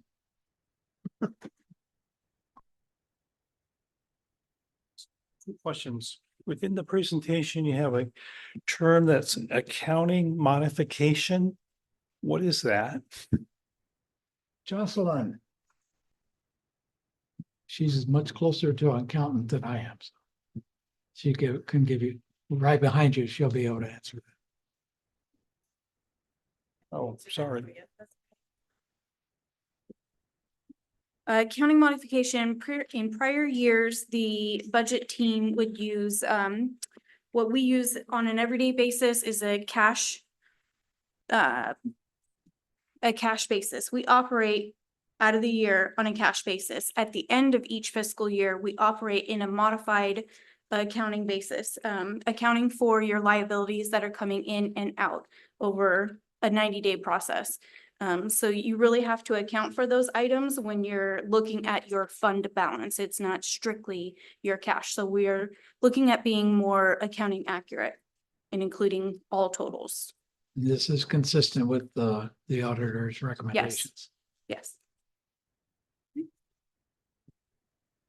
Other questions? What attributes the significant reduction in the transfers? This year, we had $3.9 million in American Rescue Plan Act, ARPA funds, which were one time related to the federal government, and I think somewhat related to rescuing as a result of the pandemic period of time. That was one-time funds. We balanced this year's budget with those, and we don't have those to budget for next year. So that transfer was a significant decrease in the proposed budget for fiscal year 25. Thank you. Thank you, sir. Any other questions from the public? Seeing none, are there any online? Seeing none, I'll bring it back to council for final questions. I think I've been around almost 3 years. This is a great job of not only Kevin, to you, but our council members who served on the budget and staff for pulling it together. Good. It was a very good team. Good job. I enjoyed it. Thank you, sir. We'll go ahead and move on to public comment. Public comment will be in accordance with the attached policy. This time is reserved for members of the audience to address the council on items of interest that are not on the agenda and are within the subject matter jurisdiction of the council. It is recommended that speakers limit their comments to 3 minutes each, and it is requested that no comments be made during this period on items on the agenda. The council is prohibited by law from taking any action on matters discussed that are not on the agenda. Prior to addressing the council, any handouts for council will be provided to the city clerk for distribution to the council and appropriate staff. The public will have an opportunity to comment on items on the agenda once the item has been called and the mayor opens the item to the public. Are there any public comments?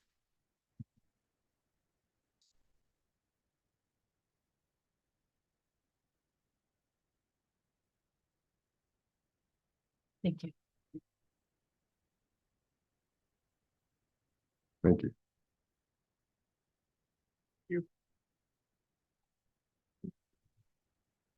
Way to go.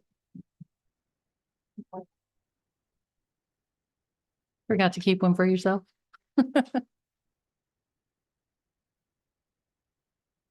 Please introduce yourself. My name is Melanie Marsh, and I'm here with Wendy LaRoe.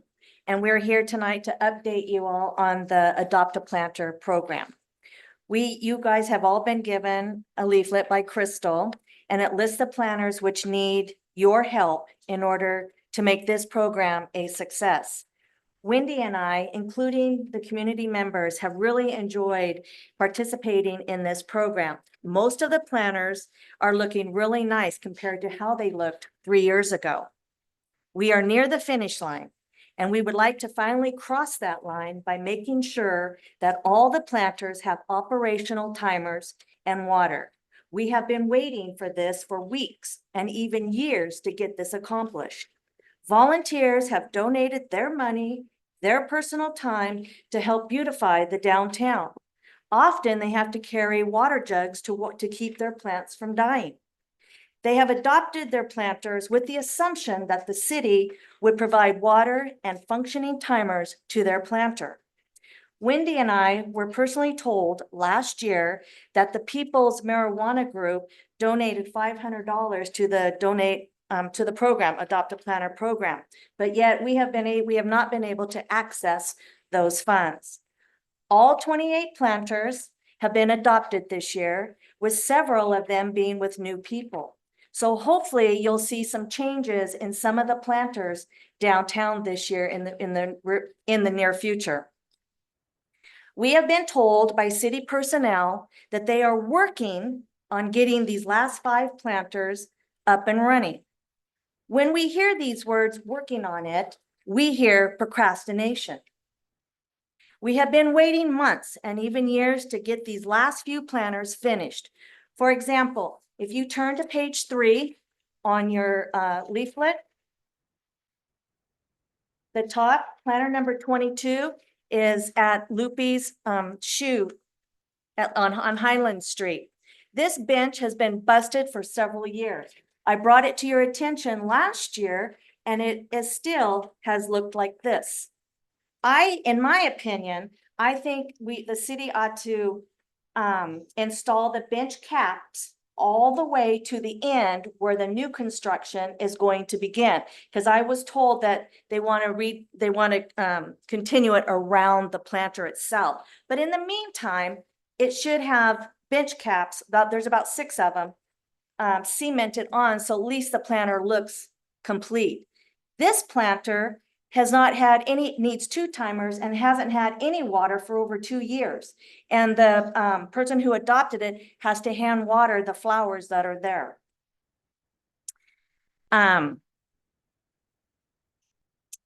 We are near the finish line of getting all these last few planters finished, and it has been very difficult to get this accomplished. We are requesting the council to help us in this. The cost and labor to the city is very minimal, approximately 1 to 2 hours of man labor and 4 timers to get this job completed. Volunteers should not have to water their plants by hand at any time. Lastly, if you turn to the second page, we are proposing to all of you, collectively, the council, to adopt this planter at the Shell gas station on D Street and Follett. This is the entrance to the downtown. This corner planter is the weakest link to all other planters downtown. For example, when a man or a woman gets dressed up in their finest clothes, but the outfit just does not look right until they put on their finest jewelry or cufflinks to complement their look. These downtown planters are the jewelry to the city. This particular planter will either make the downtown look great or it will make it look awful. So I would like the council collectively to adopt this planter on both sides. The planter, as you can see from the top 2 pictures, have been overgrown with sucker bushes. You can see the picture to the right where all the dead weeds have encased all the rocks, so you couldn't even see the rocks. And the leaves were packed in there. So we went in, we physically pulled out all the weeds.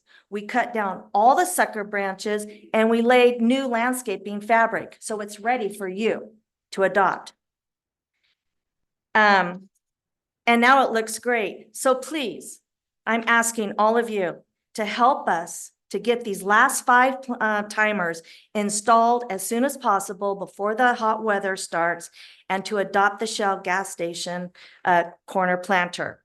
And then I gave you some suggestions at the top, as there is no water there. Well, there probably will never be any water there, but you can do a hard landscape if you wanted to, or just keep it clean, super clean all the time, because it makes all those planters look great. Wendy and I, we thank you for your time. Thank you. Thank you. Thanks, I Ms. just- Marsh. Thank you. I just want to, you didn't put a way to contact you on this form, so if I could get that before you leave, I would appreciate that. Just, yeah. Thank you. Mayor, if I could comment, I wasn't aware of this program, but it's very dear to my heart, I have to tell you, because I'm a master gardener in the Tulare Kings County area. Have lots of succulents that I could contribute to Oh, these wow. things. Mr. Northcliffe, I'd like to nominate you to take care of. Let me just say, The planners on- another thing I think is very positive, and experience in Tulare with the International Agri Center Week.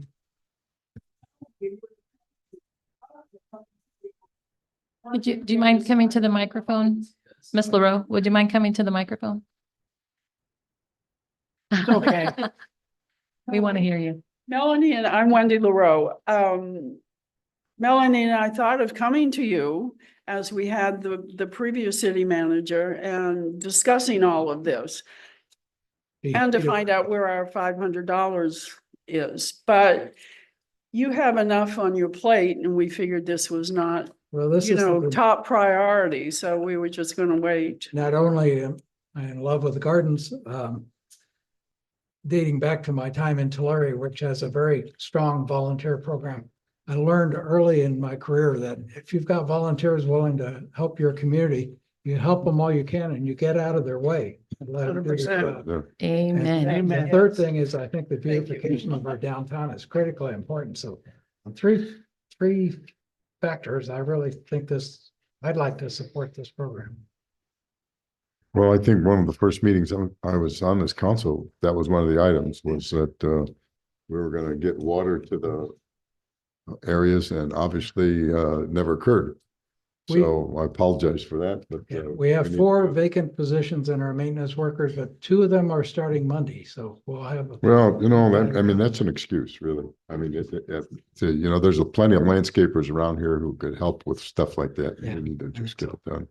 Well, with the sprinklers, I think we probably need to work on those. Yeah, but The city has done a really great job getting water to the planters. The problem is there's no timers. And that only takes a matter of 2 minutes to wire the timers. Then the water will spray. But right now the water's turned off because we have no timers. So that's the big thing. We'll see what we can do. Sounds like there'll be great, a resolution soon. great job. Thank you. Who started this program? Is it? It was you. Oh, that's right. That's right. Oh, that's right. I remember. Yeah, You gotta break your arm patting yourself on the back. Oh, I didn't know that. I forgot all about it. Any other public comment And we at this did time? it. Mhm. Well, Most of us. not all. Yeah. Hi, my name is Amy Luna and I'm with Lemoore Youth Soccer League. We come to you tonight with a few concerns that we have. Since Sheila retired with all the personnel changes, we are concerned about the communication between ourselves and the concerns between ourselves and the Parks and Rec side being addressed in regards to our current contract. We signed a contract for 5 years, and we feel like the Park and Rec side is not being held on their part of it as we are holding on our side. Also, there has been baseball comp teams out there as well as rec during our time of contract, and it's been a danger for our players where they're purposely out there hitting balls and hitting our players with them. That's a danger for me. When we do go to Parks and Rec about it, the previous city manager told me I needed to call the police. I have. And because we don't have signs out there saying it's our contract, they won't do nothing about it. So that's a concern for us. Also, our contract starts in August and finishes in December. We have 18 travel ball teams. So we need more space for them because they go all year round. During the spring, we pay a fee to rent that side.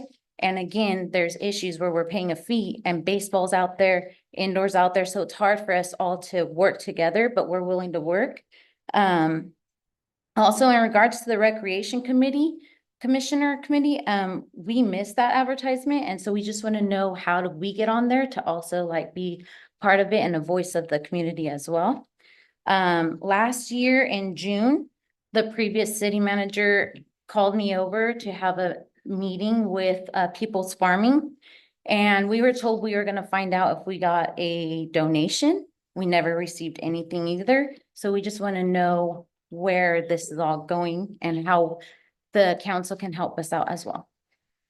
Can you leave your contact information as well with the clerk so that we can get back to you and discuss that further? But I will say that for Parks and Rec Commission, you just apply. Okay, There's just a form that you fill out online and you apply. okay, And there will be 3 seats, 2 or 3 seats that are up in December. okay. Thank you. Mhm. You know, Kevin, the youth soccer area was also a volunteer that started in this town, and it's got a long and distinguished history. And we also had approved at our last meeting a study of recreational needs in this city. And it's nice to see that we're having issues of playing together, okay? Because we need more space for that. And it's one of the things that as a community we need to address, and we need to add to that and to complement the volunteer activity that historically assisted with that, and play nice with our partners, you know, the high school, the college, and everybody, because there's a lot more activities. I hear a lot about volleyball. I hear a lot about beach volleyball. I hear a lot about things like that that we need to begin thinking about in this community. So please join that activity to give input to the strategic plan for that recreational needs for us. I also think we need to update. There needs to be communications between City Hall and our police department, so they know if they have a contract and we're taking money from them and another organization is playing there. We can't say, you know, let's arrest people. Let's just, you know, do our best to get them to move on, who's paying for it. And that's very disheartening. Even if you're not on the Parks and Rec Commission, it's a public meeting, so anybody is welcome to come and share information. So just keep that in mind. And the general plan will be also public for rec. Any other public comment? Okay, we'll go ahead and move on to, there are no ceremonial presentations. We'll move on to department and city manager reports. Mr. Northcraft. Thank you. Let's start with community services, Ray. Nothing? I don't think the police had anything. Frank, do you have anything to add? Wasn't the last time you were Frank's up not there. done talking. Yeah. So we had a sinkhole on Sarah and Hazelwood. Turned out it was the underground canal that's in the road. So luckily the canal company stopped running water. So we were able to, city staff was able to get in there along with A.R. Bennett to open up the canal pipe, pump all the water that was in the pipe. It took a whole day. But in, I think in 2.5 days, they were able to expose the problem, patch it, and put back the road. So you may have heard of something going on in that vicinity. Also, well number 7, it actually went down a few months back. And so we had a video. And so now we have a proposal to actually get well number 7 back and running, and hopefully the next 2 weeks. So we'll have all of our wells available for this summer. That's all I have to update. Thank you, sir. Just a couple of things, Mayor and Council. I think the temperature may get up to about 103 this week. It may not reach the threshold for the cold center, but we put the cold center back on our website, and we're in contact with the county emergency services, so we'll be aware to participate in that program when those are needed. We had a meeting last week with one of our cannabis agreement people, Base Camp, and we'll continue to make visits and make sure that all our cannabis operators are in compliance. So we're continuing that effort. Had new signs put up yesterday at City Hall, directional signs, so hopefully make people more aware where they can park and closest to where they want to go.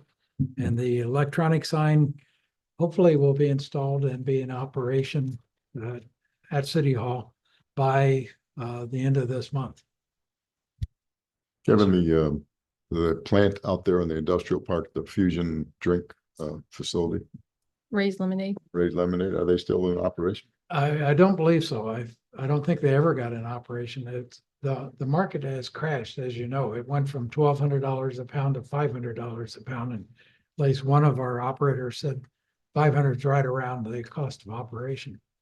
So it's bullshit. I've been out there a couple times and just spider webs all over the place. Nobody's Yeah. around. I think it may be soon will be marketed. We haven't got to them yet, but we will. Good. Oh, and last item, Councilmember Worth pointed out yesterday, sent me an email that our new U.S. Representative Fong wanted earmark request by the end of the day yesterday. So we rushed around and found one that seemed to qualify our roundabouts for 1.5 million. So we got that in yesterday. So cross your fingers.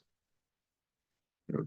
Hopefully we will try to take advantage of every opportunity, even if not all of them come through. Hopefully some will.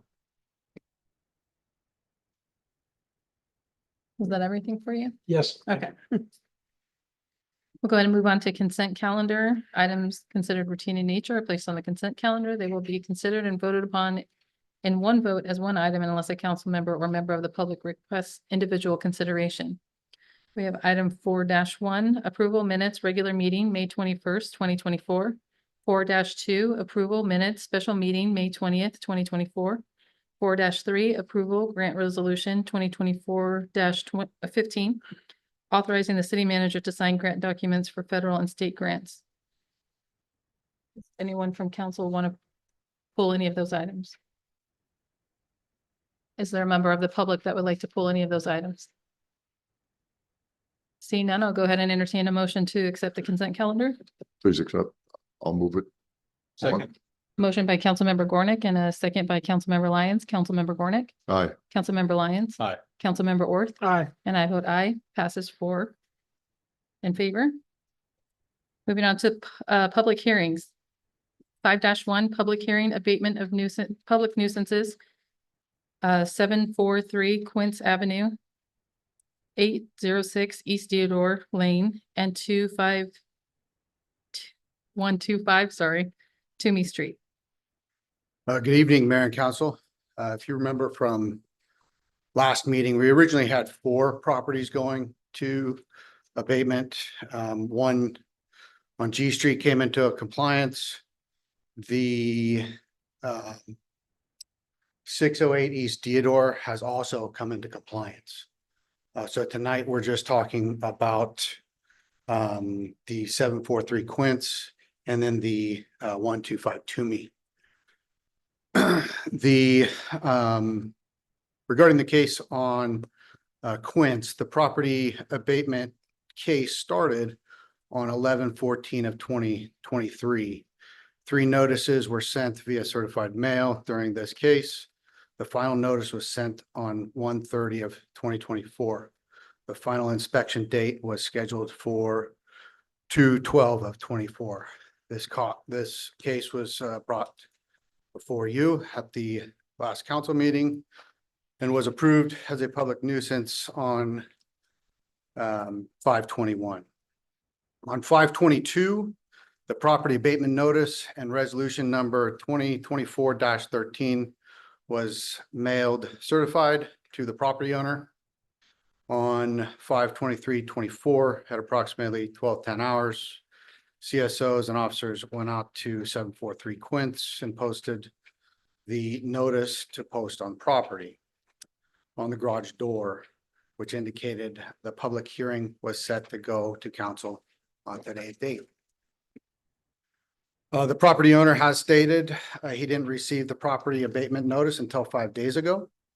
The notice to post on property was posted again on 5/23/24. This property owner has had since 11/14/23 to come into compliance and is currently requesting an extension. In regards to the 125 Toomey address, they have made no effort to clean the property, nor have they made any effort to contact the police department to work with us. If you have any questions of me, I believe we have a property owner in attendance. First, I'm going to go ahead and open the public hearing. Are there any questions from council? Are there any questions from the public?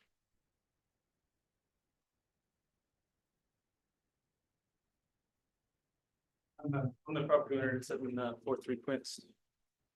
So, yeah, it's been an ongoing issue. I have quite a bit of stuff, car parts, whatnot. I likely would have been finished today, cleaning everything up. I've had the CSOs out today. Actually, she checked up right before I went inside to clean up, come here. So, I'm not asking for a long extension. I'm asking for a couple of days, like literally. Maybe we get past this heat wave that's coming, but beyond that, I'll be done. So it won't be an issue. We won't need to go any further with it.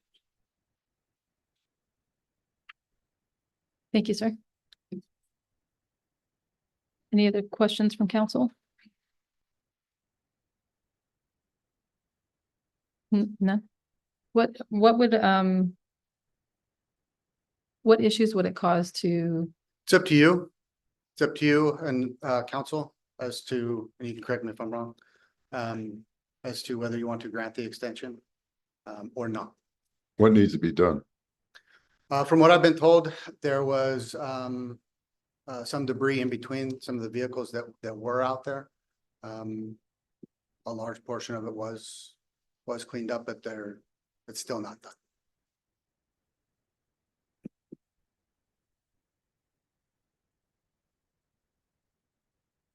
I'm looking for direction from council. Chief, sorry. It's okay. Has this address been on the list before? Yes, it has. How many times? Once. Once before last year? Yes.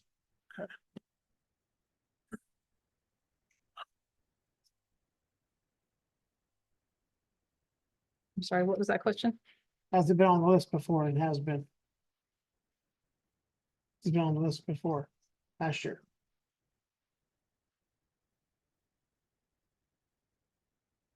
Yeah, right. So Councilmember Gornick had asked, what are our options as far as this is a public hearing? Obviously we could. I don't have the staff report in front of me, but go ahead. So you can either, offer the extension, you can table this public hearing to the next meeting if you want to, think about it. If we do offer the extension, we'd need to do a motion. So it sounds like, Chief, What are the consequences? What's the consequences? What are the consequences here that We would move forward with the abatement process. We would get a city crew to go out and assess what it would cost to essentially clean it up for the property owners in both cases. And move So, forward. in all three cases, right? Just the two. Just the two. Right. Doherty's already, Theodore's Theodore's already done. Correct.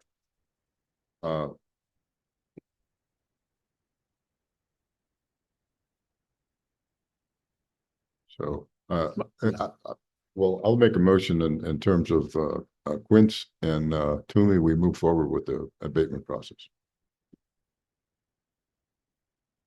Is that appropriate? If that's your motion, is That's there, my I have a motion, is there a second? Thank you, sir.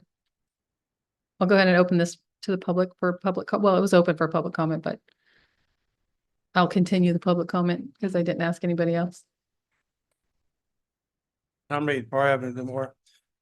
Since he's asked for 2 days extension, I would recommend that we grant him a 2-day extension. But if after the 2 days, the property is not cleared, then we proceed with the normal process. Thank you. To be clear, he did ask for after the heat wave that's coming.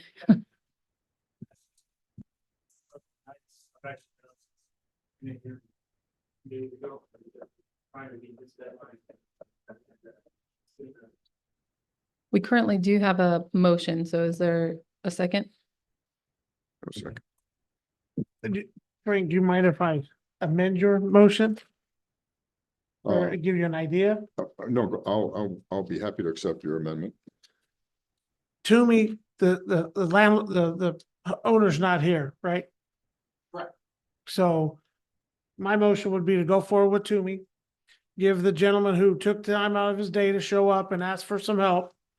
And let's give him a week to clean up his stuff.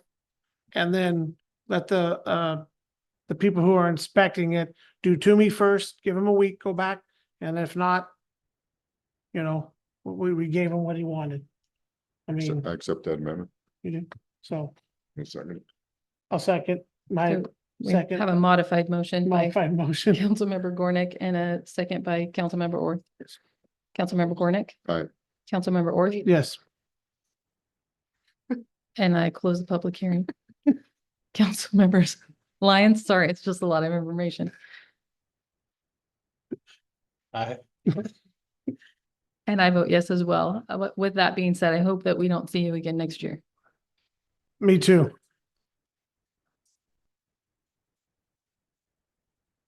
I can't hear what you're saying. I'm sorry. Go to the mic. Me either. Are we talking a calendar week from today? Just so I'm clear as to. Week from today. A week from today. Okay, I'll have it done. thank you, sir.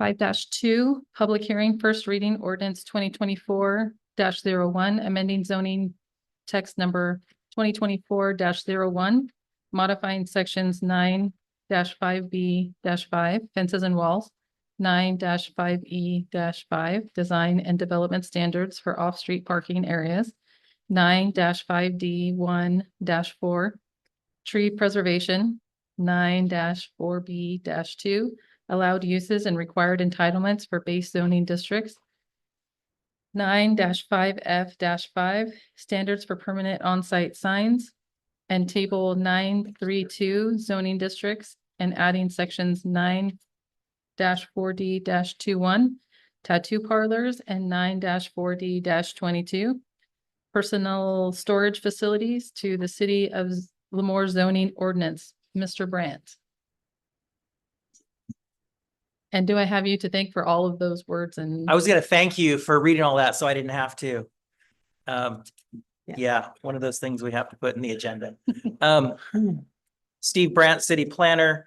You may recognize this, that we've had several study sessions about these zoning text amendments to make our zoning ordinance better, more user-friendly, to make some adjustments to issues we've had in the past. And so these are not all of the changes that we've been working on, but these are the ones that we're ready to go. There's a few others that are more involved that we'll be bringing back at a future meeting. However, these amendments did go to the Planning Commission. They had a public hearing and they recommended approval of all of them unanimously. So I'm just going to go through them really quick. If you want to stop me in the middle and talk about a specific one, that's fine, or we can ask questions at the end. I'm okay either way. The first one, Just a comment, Steve. see, he did it already. Yeah, well, I'm a visual learner, and Yes. so I make no apologies for that, but I mean, it sure would be helpful, I think, for people who are, I mean, if we had some visual concepts of what we're talking about in terms of distinction between the different types of fences and walls and heights and what's, because there's no question we have a panoply of different size fences around, things like that. That's just one area, but I mean, I'm good. This is the first reading because we've got another bite at the apple here too. So, Okay. So the first one is about fences. In the front yards of homes, the maximum height is 3.5 feet. And it needs to be open 50%, meaning a picket fence or a chain link fence so you can see through it. The practical issue is that most chain link fence that you buy it in 4-foot height lengths. And so, and many people over the years have come in and said, we want to have it 4 feet, not 3.5. And so the recommendation is just to raise the height to 4 feet from 3.5. And that's just the simple change there.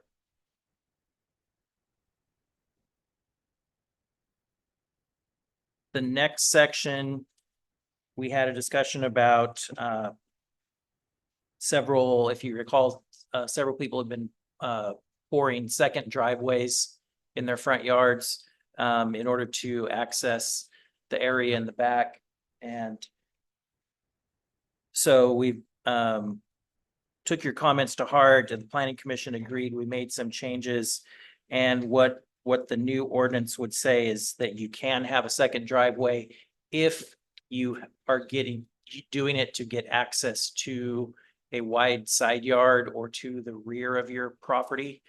So in order to qualify for a second driveway, you'd have to have at least 10 feet from property line to your house in the side yard. A lot of people don't have that. A lot of people have 5-foot side yards, but if you have 10 feet and it's on the opposite side of where your driveway is, and you want to be able to get paved access to that area, then the way this would be written, you could now do that. It also makes clear, though, that that's meant to be an access drive, not a parking space. So you can use it to get back to the back, but not to park there. And there's item 5.3 goes into that a little bit more because there's some codes we need to change that are not in the zoning ordinance to accomplish that. Yes. Quick question. What happens to those people who have current fences or current driveways? What happens to them if this moves forward? If they're meeting the current code, if what they have done will be consistent with what is being proposed, then nothing would happen. If it's still out of compliance, then we'll need to look and see if were they not in compliance before. It's issues of legal non-conforming issues. So we'll need to decide if we want to look at a violation or not. Who's we? The code enforcement person, but we'll probably have discussions about that. Because we have numerous homes in our town that have, I don't know what they call them, courtyards. That they've built walled courtyards that. I know where you're going with that, and there's a provision in there that if it's developed that way, that it's not. I'm not sure where it is in here, but I did read that if it was in the planning of the development, that it's okay. If it was approved that way, Mhm. then it's okay. Is there, and I don't understand, you know, when somebody buys something and it's their home and they want to do something that looks good. I mean, the examples we were given last time was a fence on the sidewalk, you know, that was 6 foot tall wooden fence. Okay. Is there a difference between that and something that's a little farther back maybe that's, still a fence, but I mean, there's a lot of people that can have fences in their front yard that are for very good reasons. And we're just telling everybody you can't have a fence in your front yard unless it's 4 feet tall, 50%, I'll give you an example. In my district, there's a house that has a fence that is to keep their child Mhm. From, for a better word, escaping. Sure. Is there a mechanism in place? Is there a permit that they can get or what have you to be able to go outside of the ordinance for the safety of their child? Yes, there actually is. There's a special accommodation provision in the zoning ordinance. So if someone has a special need like that they need to do something that otherwise is not allowed by the code, and that's for anything in the zoning ordinance. They can make an application and get a special, I think it's called Variance. special accommodation. It's like a variance, but it's a different code section. They don't, a variance, you have to say there's some type of special physical circumstance with my property that's different from everyone else. With this one is, it's actually a requirement that all cities have this in their zoning ordinance. It's a federal law to special accommodations for persons in that type of situation. and we have those forms. Yes. Okay. Okay, I'll move off of the fence now. Okay. Now I'll move back onto the concrete. Okay. The kind of the same argument. We have citizens that have lived here for many, many years. Poured concrete sidewalks or, whatever, and have put trailers on there. Or have done whatever they wanted on their property that they own and they pay property taxes on. That they don't, obviously, no one wants them living in there and all that. And now all of a sudden by changing this, it's going to change. Whether they can do it, can't do it. If it's something they already have and they're already doing, they can keep doing it. How are they, being the CSOs, gonna know the difference between someone that did it yesterday and 2 weeks from now, 3 weeks from now, that they didn't see it 3 weeks ago? You know what I'm saying? I mean, I just wonder if we're making work for, if I own a piece of property and in most cases, the developer decided where to put that house. I didn't get a chance. Okay, so they put it where they wanted to. And now there's parts for me to put a trailer or whatever I want to do as an American citizen. And I pour a concrete pad that's I own, I pay the property tax, and I'm not violating any ordinance about someone living in it, or it's not blocking a street, it's not blocking anything. It's clean, it's registered, it's insured on a piece of concrete. I just don't see why we, as a governing body in today's day and age, should tell somebody they can't put that there because, in my opinion, people don't like it. We live in America. We should not be able to tell people what they can and cannot do. I mean, within reason. I mean, I understand if someone's living in it, that's a different story because there's codes behind that. And I think you hit on the key point, within reason. So what is within reason in the city of Lemoore? If it's Because kept up. if you don't have any code, then someone can concrete their entire front yard.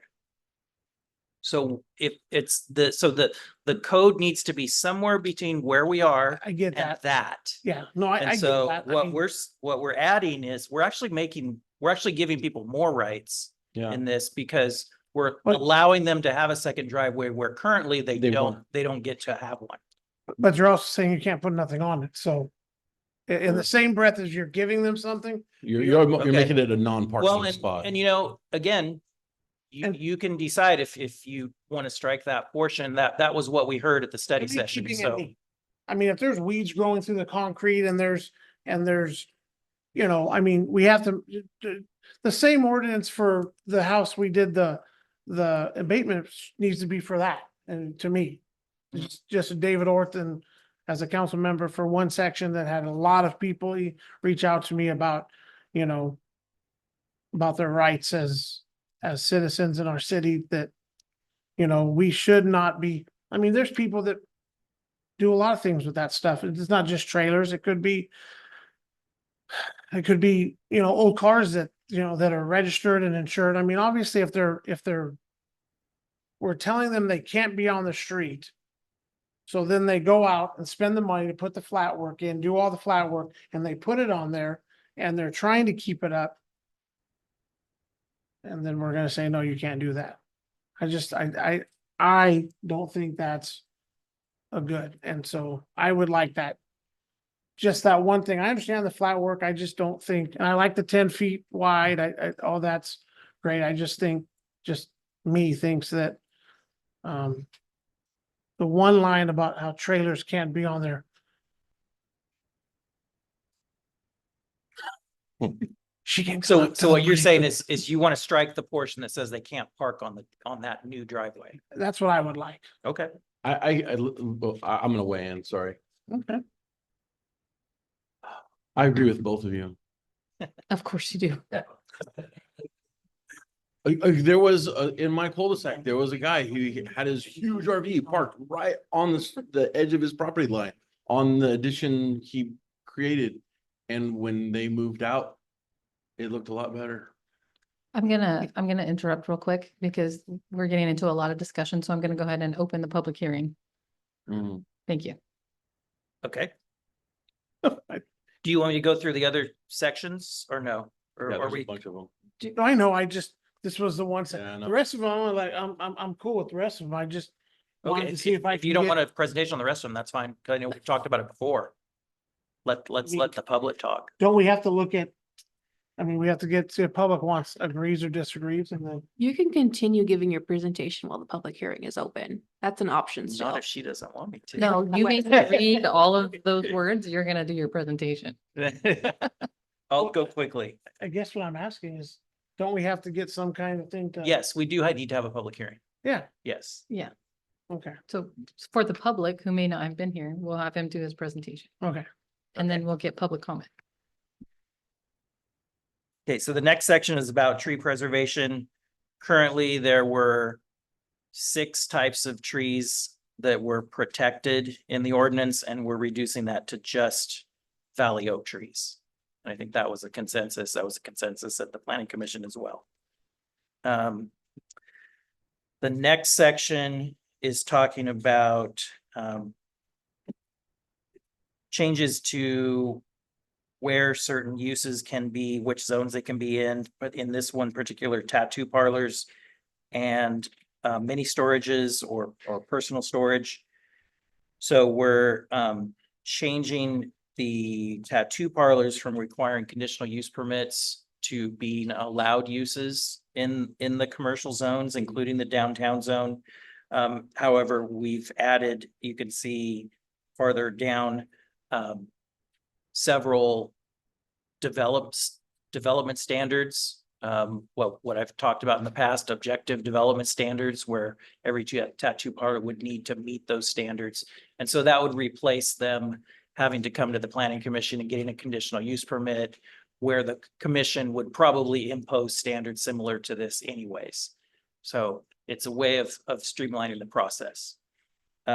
With the personal storage units, we talked about this before. We did have some interest in a developer who wants to put a mini storage as part of their multifamily development. And so this would change it to allow that with a conditional use permit. And there are some standards that they would also have to meet that would protect the surrounding residential areas. So again, that one would require a conditional use permit if it was in a residential area. The planning commission okayed everything that's in the tattoo parlors and the personal storage They facility. did. We talked there was some discussion about the mini storage, but in the end, they all voted for it to recommend it. The next one is about signs. So there's two types of signs that we're talking about. The monument signs, the ones that sit on the ground that look like a monument. Currently, the maximum height is 4 feet. That's pretty low for commercial areas when compared to other cities. And so we made some changes to the height. And it's depending on what zone you're in. So regional commercial can be up to 16 feet high, neighborhood commercial 12. The office zones would still be down to about 6. So that puts you more in line with other cities of Lemoore size. The other one is talking about the highway oriented signs. We had a discussion about this, and I want to make it clear. These are signs for the business that's at the site that is near the highway. These are not billboards. These are not advertisements. I mean, they're advertising, but they're advertising the business that's there. So like Motel 6, Maverick that's coming in, things like that. So the current ordinance was pretty restrictive, probably one of the reasons why we don't have that many. And so we've this is probably where we spent the most time. We looked at other cities. Once we got some direction from you to open this up, we looked at Tulare, Merced, Fresno, cities that have had a longer history of dealing with larger highway oriented signs. And so we came up with some size standards that we think will work. The sizes, the industrial uses will be smaller than the commercial uses. And then also because if you think about it, if you're getting off at if you're on 198 and you're getting off at 19th, you have to make that decision pretty far back. And so we put some extra height standards in for businesses that were near that intersection. And Maverick will be one that will be able to take advantage of that. And then the last one is really just a cleanup in that table 9-3-2 from the changes that we made last fall. There were some minor changes that we wanted to make just to make it consistent with the changes that we made last fall. So they're more technical than anything. And that's what I've got.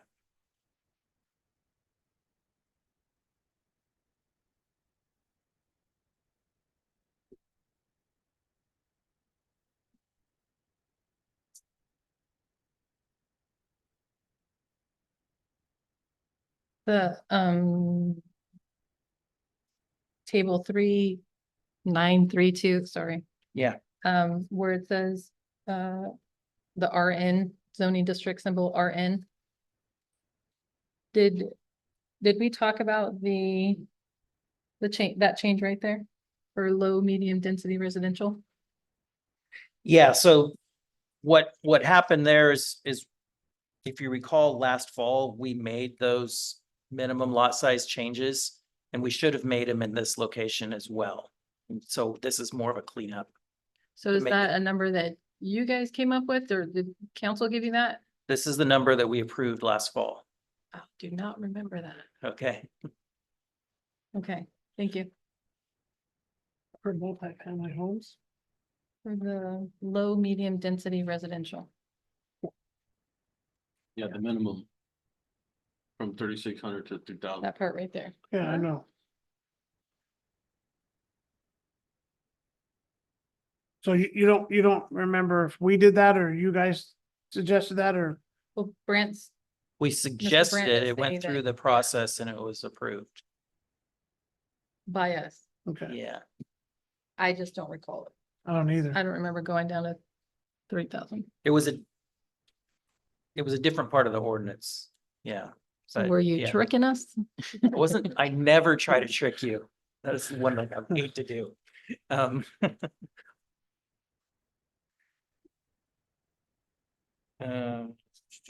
Well, we have a second reading of this coming up. So, Is Oh. it specifically the RN that you're Yeah. concerned about? yeah, Okay. Is that the majority, right? what, That's the main one. yeah, Yeah. Did you guys have anything else? Yeah, I had a question about the parking lot, non-parking lot driveway situation. Oh, you're going way, not way back, but to the beginning. Yeah. Did we talk about that? Because I remember we talked about the driveway portion part of it, but we never really discussed parking on that driveway. Did we The talk about? I notes we don't- had said that somebody suggested you can have to access the rear of your property, but not to park on it. So then we're Oh, calling it a yeah. driveway, an extension driveway, correct? Is that what we're calling this? That was my understanding too, is that we were saying that it was okay to park a trailer Yeah. or a vehicle on there, but I didn't know if the change came in the planning commission and their Yeah. authorization or their, No, that's what I had heard that you wanted. this is the So if second you- time I'm thinking, I'm hearing you Yeah, see, hearing I things. I know, I know 100% unequivocally that that was one of my things was I had a lot of people that asked me about that when they saw it. And it was, I walked away with the idea that it's a driveway. We're gonna call it a driveway. So what do we do on driveways? We park on them, We park on them. but So we don't park. we can put a trailer on, you can put a trailer in front of your house in a driveway. I don't put a fifth wheel on it. Well, you But I did don't, ask the chief last time and he said that it was okay. you don't, but Yeah, I know. Like I said, I agree with both of no, them. I know. I want it So- both ways. That's why I wrote it when I sat here and did God knows how long this agenda. But packet you're was. also saying that this secondary driveway has to be 10 feet away from your property line, no? Yeah? No, There I'm has saying to- you can only have it if On a you, 10-foot side. if you have 10 10 feet. feet in your side yard, So that's none of the Otherwise- new developments. probably not. No, yeah, Absolutely not. none of them. Yeah. So are you allowed to take it right up to the edge of your property line? Yes. Yes, you can pour concrete up to your property line, Yeah. yes. Cause I know there is, because in my development, there's somebody, but it's on the driveway side. Mhm. It's on the driveway side where Which they. that's already Which is allowed. already That's allowed. that's what I'm saying. It's already allowed, so I'm not Yes. ousting none of my neighbors. It is 10 feet from, because he can put his 40-foot, let me rephrase that, God rest his soul, he's passed, but he could, when he was alive, put his 40-foot motorhome and behind there, and he had to obviously drive through there to get there, so I know there are new developments that have 10 feet on that side, not Lennar. I went out and looked at Lennar's a couple weeks ago. You ain't parking nothing at Lennar's except a Volt, Chevy Volt. But Smart car. but that was why I pulled this. This is my whole thing was my understanding was we're gonna call it a driveway. And that we thought that we were gonna be able to park some on it, so.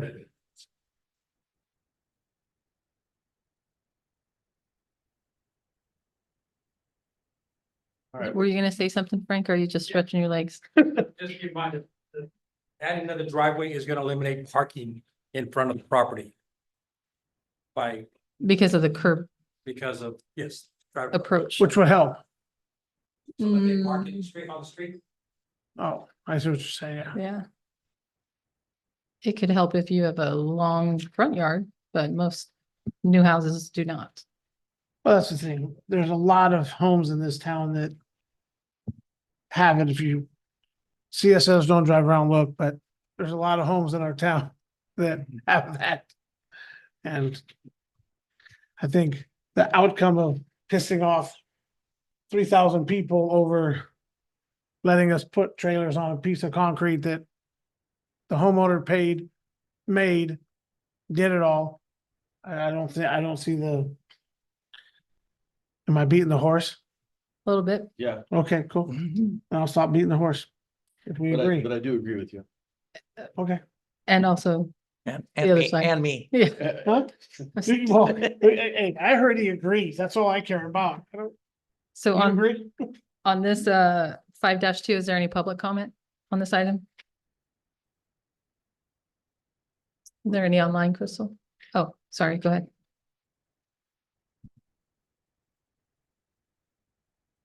Hello, Christy Bailey. So I just want to let you know that right now, a second driveway is not even allowed.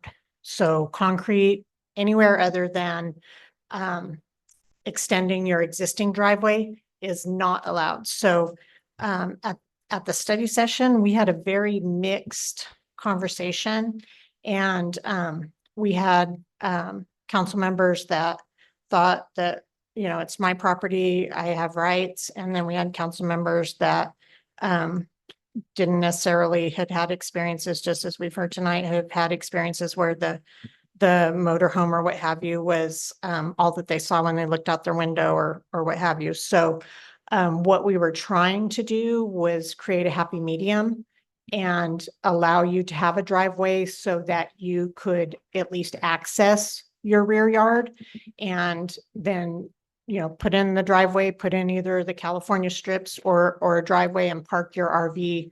The main concern was to get the RVs out of the front yard, you know, and up to, you know, the sidewalk. So What if? we're looking for direction. And I also wanted to make sure that you understand that, a portion of this part of the ordinance, the verbiage in here was to keep the food trucks, from parking in the front yard setback. So, if you can make sure when you do your motion, we need to know, do you want the food trucks in the front yard or do you want the food trucks in the rear yard? And also the driveways. I don't think that the concrete is supposed to be poured all the way to the property line because of runoff. So if you're going to pour the concrete, you have to at least, Frank could probably give more information as far as, I think he said 3 feet, but you're supposed to, because if you have all that runoff, it goes into the other property owners' yards. So, just as an employee for the city, I would say that I get more calls about people complaining that somebody's RV is On the parked in their street? front yard and they're having to look at it and they want to know, you know, what can I do? Do I have any, I can't see, I can't, you know, because it takes up, you know, all the way up to the sidewalk type of thing. So just if we could have some real conversation before you make the decision, I'd appreciate it. But we're trying to kind of like, right now you have no rights.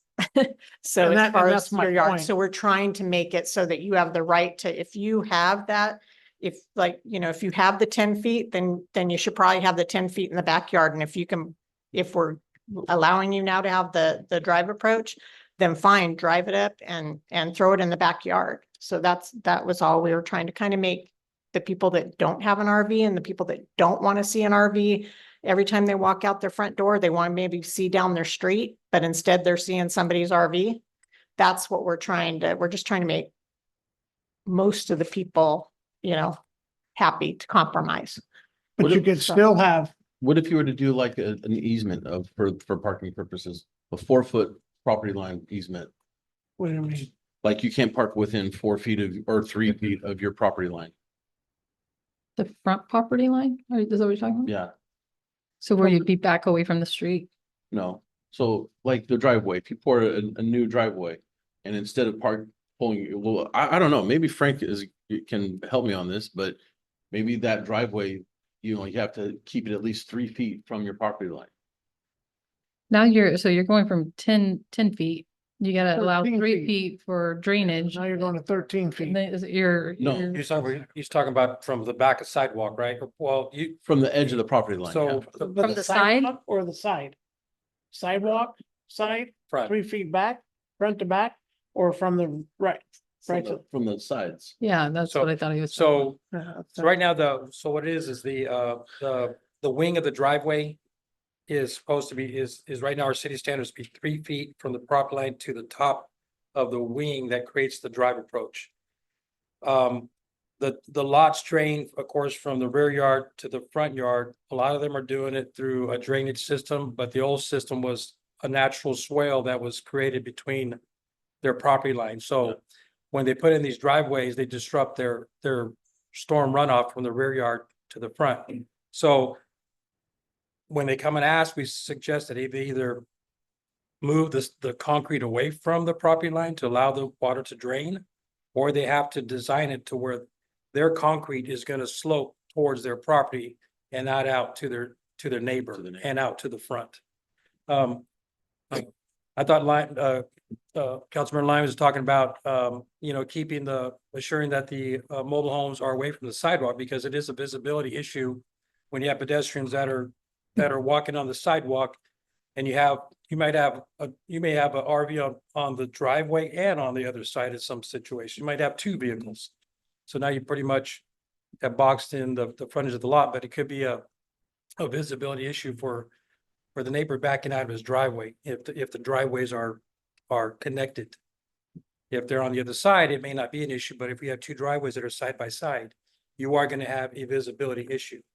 So yeah, you probably need to have some kind of condition that vehicle needs to be so many feet away from the back of sidewalk. And sometimes the sidewalk is the property line. But with contiguous sidewalk, the property is probably an additional 5 feet beyond that. So, but if we always use the property line as the means of the setback, it'll be a safe number to ensure that we're gonna be far enough back from any potential sidewalk that's built. If you understand what I'm saying. I understand. For my house, for instance, I live on what I would consider the corner of the Indy 500, where people come through, and it's a curved area. So I can see what you're saying, like that could pose an issue for me backing out, people speeding down the road, you can't see them in time. Yeah. So I could see how that could maybe be an issue for some people in certain circumstances. Yeah. Where that would need to be. I think there should be something where if your lot is wide enough where you can get separation, then maybe you don't, maybe there is a situation where you can put something because you have such a large lot, but most of these lots are only gonna be 60 feet wide. Yeah. By the time you put a 24-foot drive approach in front of the garage and you put another 12-foot, there's not a whole lot of landscape left. That's a question that I have, because I know before we had looked at maybe putting in a curved driveway because we have a wider lot. And I know that there was an issue with not being enough curb space to put another approach. So is that We have a still? percentage, you cannot, and it's basically to maintain off-street parking. So we have something written in the public work standards that you have to have 60% of your curb in front of your house has to be maintained as curb. And so That would still be in and place. so that would limit you on possibly doing another approach if you go over that 60%. So there's a couple of things that may need to be adjusted if we agree to have secondary drive approaches. Because correct me if I'm wrong, you can still put a trailer in your regular driveway. In your regular, yes, as far as I know, right? Yeah. Huh? Yeah. Yeah. Yes. Yeah. So the argument would go either way. If you had it in your driveway and you're building another driveway, and we're gonna call it a driveway. And I understand the whole safety and cars, and I get all that. I get all that. I'm just, if we drive around town right now, whether we like it or not, there's a lot, and it's just, I want to give more freedom to our citizens and not less freedoms of our citizens. And to me, making an ordinance saying you cannot park something you pay taxes on, something you register, you insure and do all that. I mean, I just don't see you're gonna get 5 people up here that have 5 different opinions about what, looking at a trailer. It'd be no different than going down the road and looking at your neighbor's trailer that's four doors down from you. People don't like trailers in their front yard. I don't like taking away freedom. And that's my 2 cents. Hi, my name is Leroy, and I'm gonna talk about this a little bit too. I believe, like you said, I bought the place. I should be able to do with it as long as it's clean and, proper. Now, I know you can't park your RV where your tongue or anything is over the sidewalk. Yeah, I don't, it has to stay back if you have the room. But it's not gonna stop there. If they get their way of telling you what to do. It's gonna be something else. They're gonna tell you to build a bridge, everybody's gonna have to build a bridge on your property. And that's the way my feeling is, and so I appreciate your time. Thank you, sir.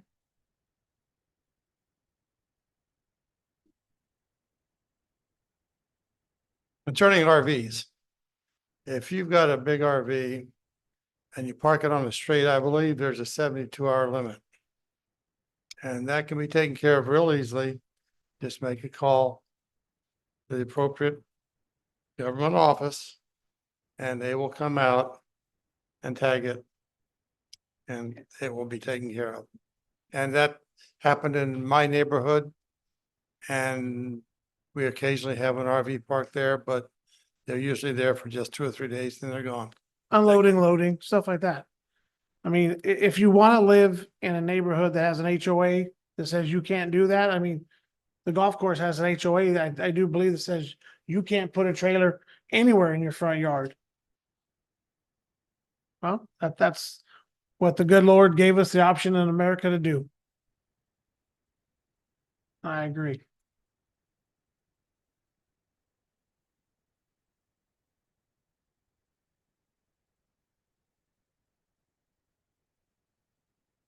So my name is Rosa Maria Jaramillo. And I wanted to ask in regards to your signs. You said something about signs off the freeway. And I wanted to ask if it's possible to include a sign for the senior center here in Lemoore. Because we don't have one, not off the freeway. And we have a real ugly rinky dinky sign in front of the senior center on 18th Avenue. So if you're considering, if you could so kindly add us to that budget and give us a new sign, that would be greatly appreciated. Just to be clear, we're not paying for any of these signs. It's allowing them to be put in by the developers Oh, I see. It's a new or development. businesses or existing, Businesses. Okay, thank you. but there's no budget to add signs. Okay, thank you. Thank you.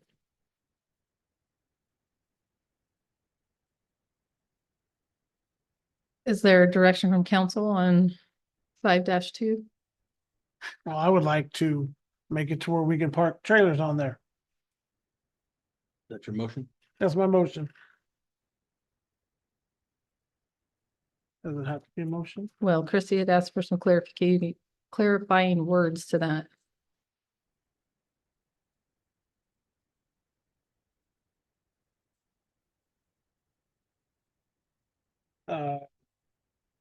In So regards you would to, still, so this is talking about the additional driveway. Where we say you can have it if you have 10 feet in your side yard. And it has a 12-foot wide limitation, 12 feet wide. And then we'll strike the part that says, but shall not be used for parking in the front yard. Yes. Okay.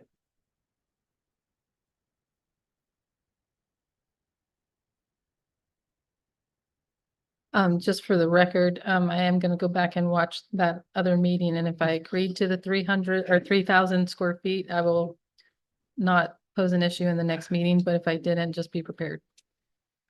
I'll give you my cell number. Okay. So do I have a motion? Do I have a second? I don't know, do you? I'm looking at you, sir. I'm waiting to see what you do. I have a lot of patience. Come on. Second. Yeah.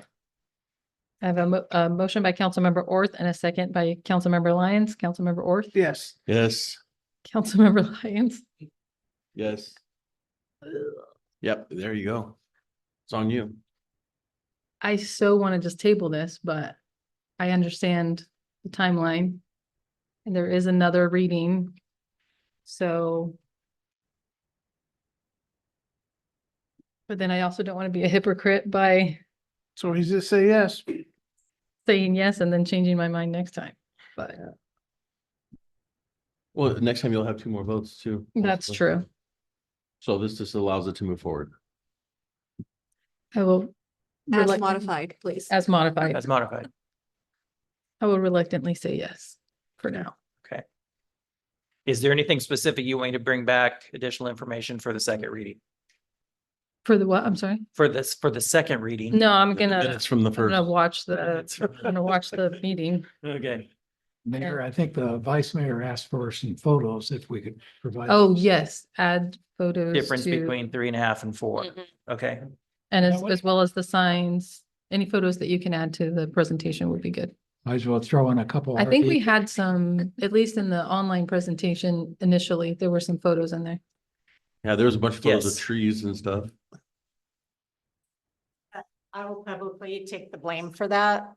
We did a PowerPoint presentation for the planning, well, we'd already done it in the study session for you, but when we did it with the planning commission, it just confused things. It was a lot to have everything. And then, so I asked Steve, let's just get to the meat. These are you've already seen the PowerPoint when we did the study session, and I got a lot of eye rolls and it's taking too long.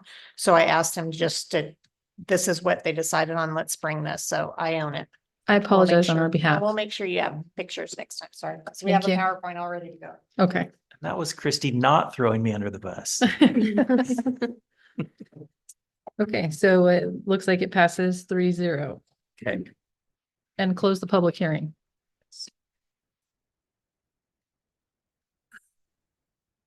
No, yeah. Okay. So we'll go ahead and go to item 5-3, public hearing, first reading ordinance 2024-02, amending Lemoore Municipal Code to modify Title 4, Public Health and Safety, Chapter 4, Property Maintenance, and Title 6, Motor Vehicles and Traffic, Chapter 3, Rules of the Road of the Lemoore Municipal Code. Mr. Brandt. And before we get started, I'm just going to go ahead and open the public hearing so I don't forget. So these are sections that are not part of the zoning ordinance, but as we worked through these, we realized that some of the issues that we talked about that you'd asked for changes needed to be made in other parts of the municipal code. So the code changed to say that mobile food vehicles and would not be allowed to be parked in front yards. That doesn't belong in the zoning ordinance. It belongs where we're showing that's here in section H. So that's the red text that's proposed. And then in the next page, under restrictions on driving, there was a discussion about if somebody does put in a new driveway, they can't just put the planks in to get up off the curb. They need to actually build a drive approach. And so that new code section is added in there as B3, saying that they'd need to install a drive approach if there is a new paved driveway. We talked about that too. Well, we talked about all of this. Don't you remember the talking about that? What? Uh, I thought we did talk about that, We did. the approach. We That you did. would need to have it. Planning Commission's recommendation was to put the approach. Does that Yeah. the planning commission's recommendation? Yes. Okay. That Okay, if that's you- what, that if you- that's the confusing part of it because I don't remember us saying that. I remember us saying that we own the curb. We have to fix the curb. Someone drives over it. I don't drive over curbs, but if someone drove over it and broke it, they would have to fix it anyways. So I'm just me understanding that this is a planning commission ad. Correct? It is, but that's what our notes say we heard at your study session. That they should have to put in a drive approach. Okay. Okay, now I agree with him. I don't remember that being said. I don't either. At our meeting. No, I could be wrong. Yeah. I might have taken a nap. I'm not sure, but Well, I remember If that. you recall, I had Kira sitting right here Yes, I do taking remember. notes. So she was taking notes because I didn't want to be the one taking notes, but yeah. do you have more on this? Those are presentation? the two items. So the first part is dealing with the mobile food trucks, and the second part is dealing with the drive approaches. So one of my questions is, what says in there, all motor vehicles which are inoperable and without current registration shall not be parked or stored in any required front yard within the residential zoning district or neighborhood. So if somebody has a non-opt vehicle for whatever reason in their driveway, we're now making that illegal. And yes. Well, and I think it already is, I believe it's No, already no. It legal. has to look operable, but it doesn't have to be tagged currently, correct? That's Oh. not opt. Right, well, if it's non-opt, it's not tagged. Yeah. Well, it is. It is actually. tagged. It is tagged. That's. That's the- an actual form of vehicle A is either non-opt. tagged or non-opt. Okay, Tagged. I'm just saying there's no sticker saying it's currently registered. But that's a that is a registration, is non-opting it. Yes. Okay, When they run it in the computer as a police officer, it's gonna show that it was non-opt. And so that means it's That means it's legally tagged. allowed to be tagged. Yes. okay. DMV just doesn't give you a tag that says Give you a tag. non-opt. They're cheap. They should. But they don't. Chief, we're writing this, right?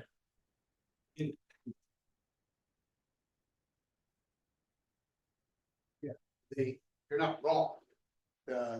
You still have to register your vehicle. Yeah, but when And you you're register registering it it as as non-op. non-operated. Yeah, that But now it's means still it's gonna, legal you to know, be parked in your driveway. But if you register a plan, plan non-op, and you leave it in your driveway and you start ripping out the engine, or you let it get spider webs and weeds are growing up through the driveway because you haven't moved it, it's debatable Correct. currently.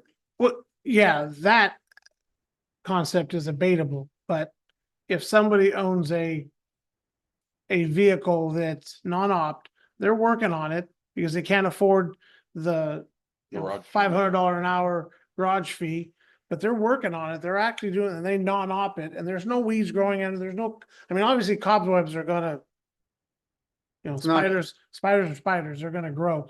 As long as, you could see that it's motion, that's another, I have a huge problem with us telling our citizens that they can't have a non-op vehicle in their driveway. And once again, that they own. You guys just said that non-opt vehicles are not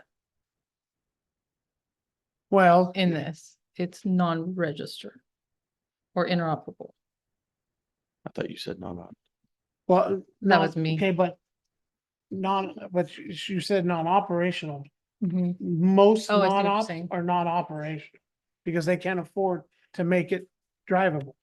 Or whatever, or they don't wanna do whatever they need to do to it, and it's cheaper to pay the non-op fee than it is to pay the, whatever.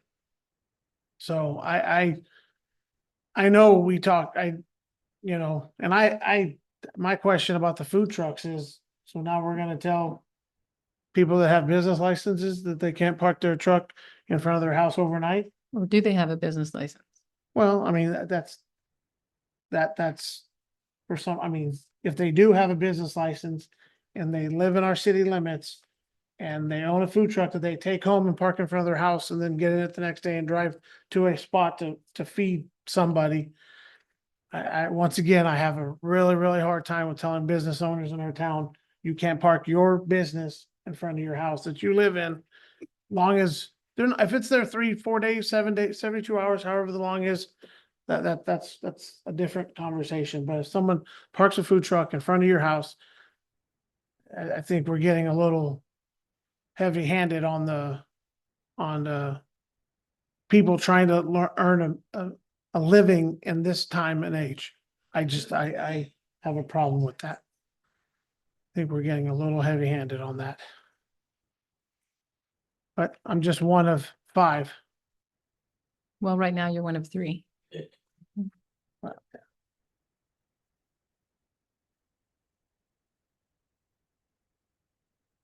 So what did your question was the or the? Did you want to fix that or what?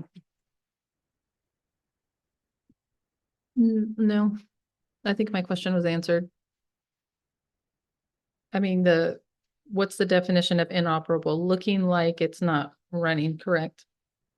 It's gonna be Is the eye of the beholder. Is that the legal definition of what we consider inoperable, or what do we as a city consider inoperable?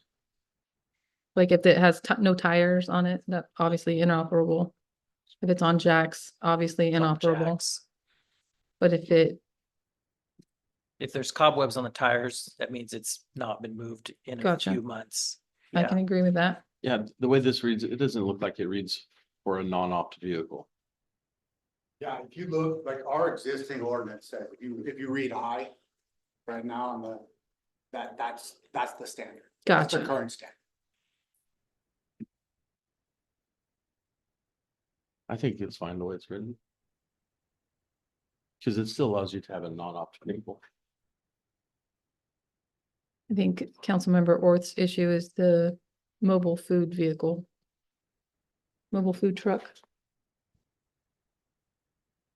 Yeah, obviously if stored, abandoned, dismantled.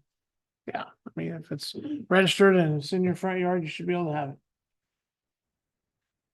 But the food truck, Is there a provision in our home occupation licensing that covers the storage of a food truck at your home? Well, that's one that we were still working on to see if like, I guess it would depend on how this turns out as to what we would say in terms of standard conditions of where you can park your mobile food truck. Because I believe we have gotten some complaints about food trucks parked in driveways. So it's, again, it's where do we come down on it?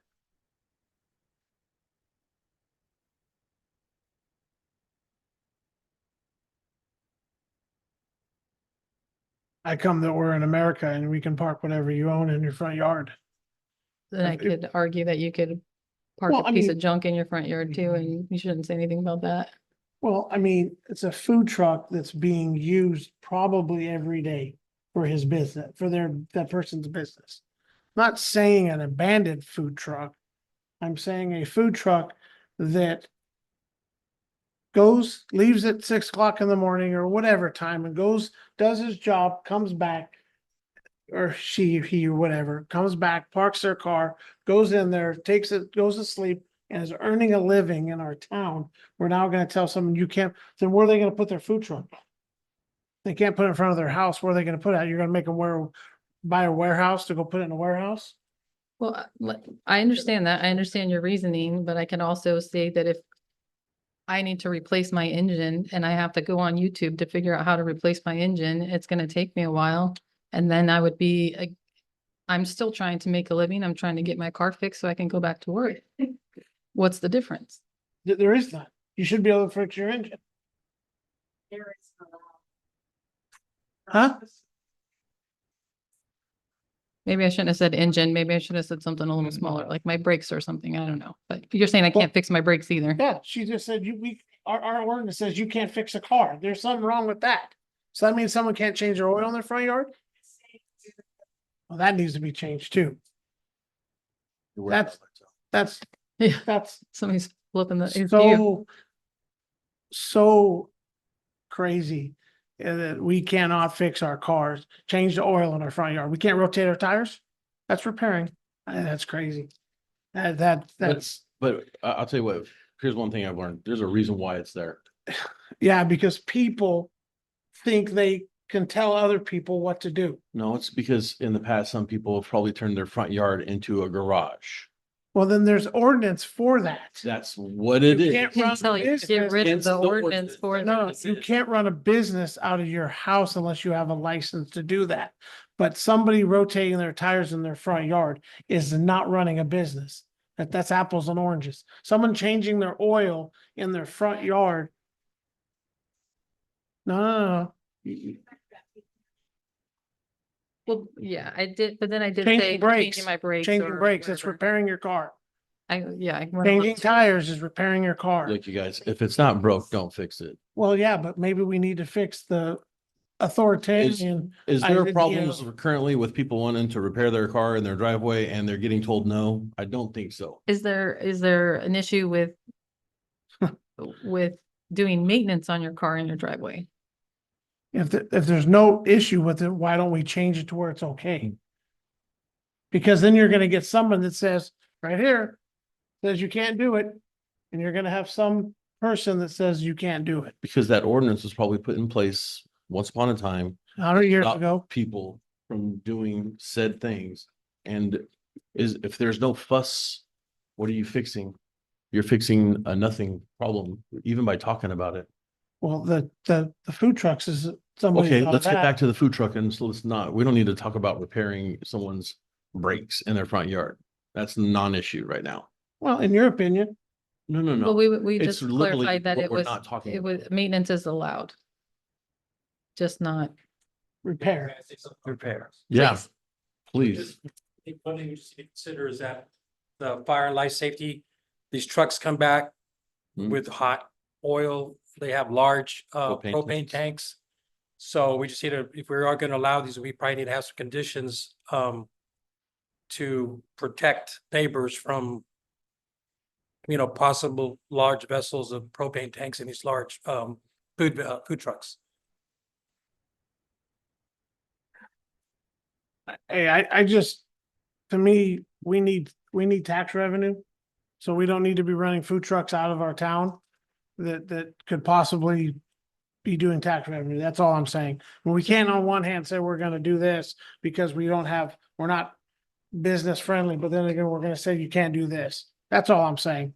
Let's just pick a side and run with it. And my side is, you know what, if you're a business owner, you're doing your license, you're doing what you're supposed to do, you should be able to do it. That's all I'm saying. Like I said, I'm 1 of 3 or 1 of 5 or whatever. That's my 2 cents. We should be able to do it. We live in a free country. I understand the propane tanks. I mean, we could go back and forth about, people having lawn care service in their front yard and having 20 gallons of gas in their trailer that can catch on fire and do the exact same thing. We can sit there and go about all kinds of things, I mean, we can sit here and what if it all day. At the end of the day, I don't think a business owner that possibly should have a business license that operates in our city or whatever, we should tell this person that vehicle's not allowed to be in our neighborhood because we don't like it or because of whatever reason. I don't think but obviously I'm in the minority. So, Currently, mobile food trucks aren't operating in our city. well, they do. There's some of them over at For the temporary wrecking use bar permit, correct. and we're changing that to where we're going to let them. So my question is, do we get tax revenue from them? Because that's been brought up. But do we get, I'm sure we'd get business licenses if they work. but the mention was the tax revenue from the business, Legally, they're supposed to pay sales tax, correct? right, Well, Kevin? If it's food, it may be exempt from sales tax in some cases. Although if it's retail, Prepared food. Retail it's food. probably, they probably, Yeah, like, they should yeah, like collect if the they tax sold for a bottle of taxes. water, they'd have to charge tax. They're on it. within our city, they should be paying Yes. tax for it. So we're gonna assume they're all paying their taxes properly.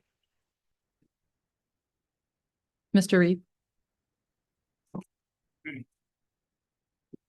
Concerning the taxability of food trucks, it's my understanding that if food is prepared, it's taxed. You go to any restaurant, they're gonna tax your food. So are we getting taxed from them? I would doubt it.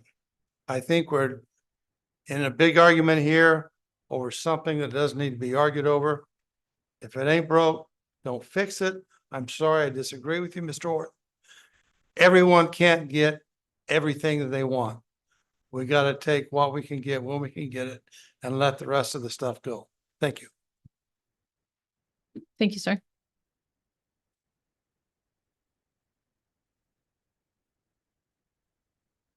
I just wanted to say again that we are trying to find a happy medium. We did test the waters and we've had some food trucks that I did allow. And and one of the first ones that I did actually started operating from his home. And we did get complaints. And I asked him about it and he lied to me. And then found out that one of our employees had actually been to his house and ordered food. So, that just creates more of an issue for our code enforcement. It's just one more thing to enforce. And the happy medium we're asking for is not to tell you that you can't have your food truck parked at your home, but park it behind the fence. So that when you drive down a street, it looks like a neighborhood. The reason that you purchase a home is to be in a residential neighborhood. The whole purpose of the home occupation permit, if you're gonna say, well, you should be able to do whatever you want at your house, and if you have a business, blah, blah, then we might as well just get rid of the home occupation permit ordinance altogether and just let everybody do whatever they want. And if they want to have a mechanic shop in their garage and the garage open all the time and the cars coming and going and parts everywhere, that's fine. You know, let's do it. But we're just trying to, staff is coming to you with the happy medium. The planning commission was absolutely dead set against no food trucks in the front yard. So I think that a good compromise is, sure, you can have a food truck as long as you have enough room to park it on your side yard in the backyard. So, and then, Well, to clarify, I never said we need to get rid of all the rules to work on cars in the front yard. I was talking about one specific thing. If I want to change brakes in my front and I yard. said car repair. So I don't think that if you're So putting on new tires. It doesn't really, There's, to me. well, and there's at a the end of the definition day- of vehicle repair. So when one ordinance, you kind of have to, that's what's hard about all of this, is because one ordinance Contradicts the next. explain something and then you kind of have to go to what's the definition, and then there's interpretation and all. If somebody can change their own oil, somebody can change their own tires or what have you, but it's put in place so that people don't start a little side business. And then next thing you know, like I said, you've got this buildup of things, or I know several homes that people are, old car lovers or whatever, and they're constantly tinkering and all that. We don't, but when you've got, if one of your neighbors had a bunch of engine parts and all in his front yard, you let one, if you say, okay, you can do that, you can't say, okay, but you can only do that to one vehicle at a time. So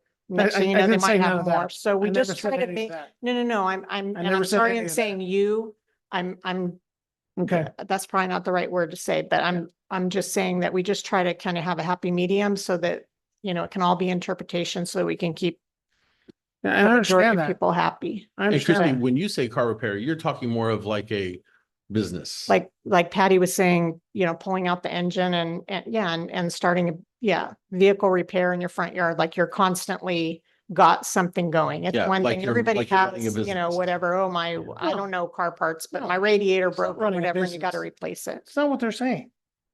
Patty said change an engine out of a car that's broke down. She has one vehicle, she wants to change the engine. That's what she But said. that's, if They're saying you can't do that. if you're doing something, when we it's say not a vehicle repair, business. that means like if you're Okay. doing something on a regular basis, if something happens to your vehicle and you know how to fix it and you're gonna do it, that's fine. But when it starts being repetitive and then the things start showing in your driveway and being kept in your driveway and what have you, that's where code enforcement starts getting involved and seeing what's going on over there.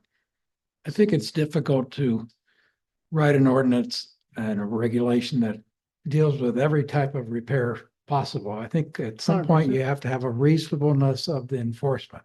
If it's by complaint, And if I were checking my tires in my front driveway and somebody stopped and said you can't do that, I'd be pretty upset. If I'm pulling an engine and spilling oil all over the driveway, that would be a different situation. I think different. Soledad's in the She the said, audience don't call tonight. me up. There's a certain amount of reasonableness that has to be applied to those things, and it's hard to identify every possible. 100%. How much of an And issue is just this? so you know, we do get those complaints, and we do make contact with people that are basically running a business out of their home. And it's kind of hard because they tell us, well, this is my mom's vehicle, and it'll be kind of hard for us to keep track which vehicle is actually yours. So we do get those complaints that they have a side business, and these are complaints that are coming from the neighbors. Yeah, So, that makes sense. yeah. That all makes sense. And I Thank agree you. with you, Kevin, at the end of the day. And just so you know that, like that guy, that's basically, never mind. Is there any more public comment on this item? I think we've talked this one to death. Is there a motion Motion, to, yes. Move it forward to the second reading on June 18th. Yes. first, I'm going to close the public comment. Is there a motion Yeah. or close the hearing? I'm sorry. So I have a motion. Is there a second What's the exact motion? to, To move it to the next reading. Yeah. With changes or with? No, the way it's written. I will second it. I Okay. have a motion by Councilmember Lyons, a second by me. Councilmember Lyons? Yes. I vote yes. Mr. Orth? It's just the next. You reading. can vote a reluctant yes, like I. Yes. Greg Lutler, yes. Okay, 3-0. Moving on to Okay. the next one, and I thought the budget was gonna take up a portion of our night tonight. It's not your fault. 5-4, public hearing, first reading ordinance 2024-03, amending chapter 7, title 10 of the Lemoore Municipal Code pertaining to maintenance district. Mr. Reader. Good evening. So 5-4 is just an update to the ordinance for chapter 7, title 10 of the Lemoore Municipal Code. 5-4 and 5-5 kind of go hand in hand. So 5-4 is just updating the more specific services for police and fire on that ordinance. Nothing in particular to the CFDs or anything of that sort, just updating that language in that ordinance for police and the services attached. Okay. Is there any questions from council? I will go ahead and open the public hearing. Is there any public comment on this item? Seeing none, I'll go ahead and bring it back to council. Is there a motion Motion to? approve. This is the 5-4. I don't have the staff report. I apologize. It's okay to move it forward for the second reading. Yes. Set for June 18th. That's the motion. Is there a second? Second. I have a motion by Councilmember Orth and a second by Councilmember Lyons. Councilmember Orth? Yes. Councilmember Yes. Lyons, and I vote yes. Passes 3 in favor. 5-5, public hearing, first reading of ordinance 2024-04, approval of resolutions 2024-16, 2024-17, and 2024-18, formation of Community Facilities District number 2024-1. Mr. Reader. Okay, so this is the big one. So this is moving forward with the actual CFD. I know we've discussed this previously.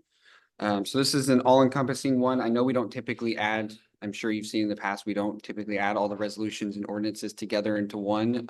For this instance, we did because it is kind of just if you decline one, it's going to kind of just, you decline all of them. So we just decided to throw it together. So the resolutions are establishing the actual formation of the CFD. The proposed map has been submitted based on our last meeting regarding this. And then there is the special tax resolution and the special tax election resolution that's going along with this. We do have the ballots for after to be opened. Granted, this is approved, but to be honest, I don't know if you guys care much about that or if you want to just talk about the aspect of the CFD itself. I know we've had a discussion on it before. I did want to mention Councilmember Orth, we discussed it last time and there's so much to talk about that I missed out on the aspect of telling you that with the sales tax, it would come down. So I did want to mention as well, with the more houses that are coming in and the more subdivisions, for example, Lacey Ranch and things of that, this amount is going to continue to come down. With whatever the sales tax increase continues to be, with whatever parcels come in, with budgets staying the same, if budgets go down for PD, all of that will adjust, all those adjustments will continue to bring this number down. That's great news. Okay. Thank you for sharing that part. So afterwards, I walked out and I was like, I missed out on a little bit of good news, but yeah. Was there any questions regarding the resolutions or the ordinance in itself regarding CFDs? Any questions, council? Is there any public questions or comments on this item? Seeing none, I'll go ahead and bring it back to council. Since there were no questions, is there a motion to, I lost it. It was right there. No, it's gone. To Approve the first reading and move for the second reading June 18th, 2024. And then I believe that there's resolutions that need to be approved following 2024-16, 2024-17, and 2024-18. What she said. So Motion there's on what she said. a motion. Is there a second? Second. She doesn't like that motion. Yeah, there's just. Okay. I have a motion by Councilmember Orth and a motion by Councilmember Lyons. Councilmember Orth, Yes. Councilmember Yes. Lyons, and I vote yes. It passes. Can I ask a clarifying question on that motion? No, bro. No, I'm kidding. Go ahead. I apologize, Madam Mayor. You're fine. On that motion, does it approve the resolutions and pushes the ordinance to a second reading? Yes. Okay. Yeah, Um, she so, said that part. okay, so with that approval, can we open the ballots of that? Since the special tax election has been approved? Open the ballots. Mhm. Do you have them with you today? Yes. We can. Okay. Who's gonna do that? Our city clerk? The clerk? Okay. So do we need to take a moment? Oh, no, she's got 'em right there. Oh, There's only okay. two of them.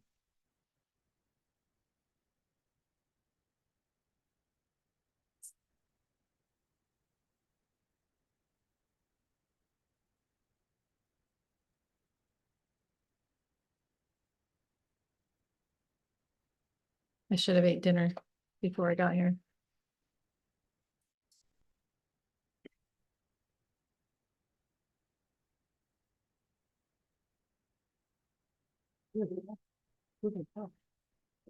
It's in the. I read it, but I don't know who that is. Okay, so ballot number one, regarding the measure for special taxes with the rate and method of apportionment, was voted yes by Watson Castanos for APN 023040058. And that is 50% ownership, and then the other 50% ownership, also by Watson Castanos, is also voted yes. That is our first official CFD. Congratulations. I don't know. What are you supposed to say there? Thank you. Thank you, sir. So I don't. Moving on to new business, report 6-1, report and recommendation, council member liaison appointment to KCO board. I know this says Crystal, but I'll go ahead and take this. Councilmember Garza is currently on the KCAO board as the primary. They currently don't accept an alternate, even though I think we have somebody named as an alternate, but that board does not take them due to the recent increase in the workload on Councilmember Garza. He's not able to make that 4:30 meeting on a certain Wednesday of the month. So we were looking to appoint another council member to that board. Do I have any volunteers?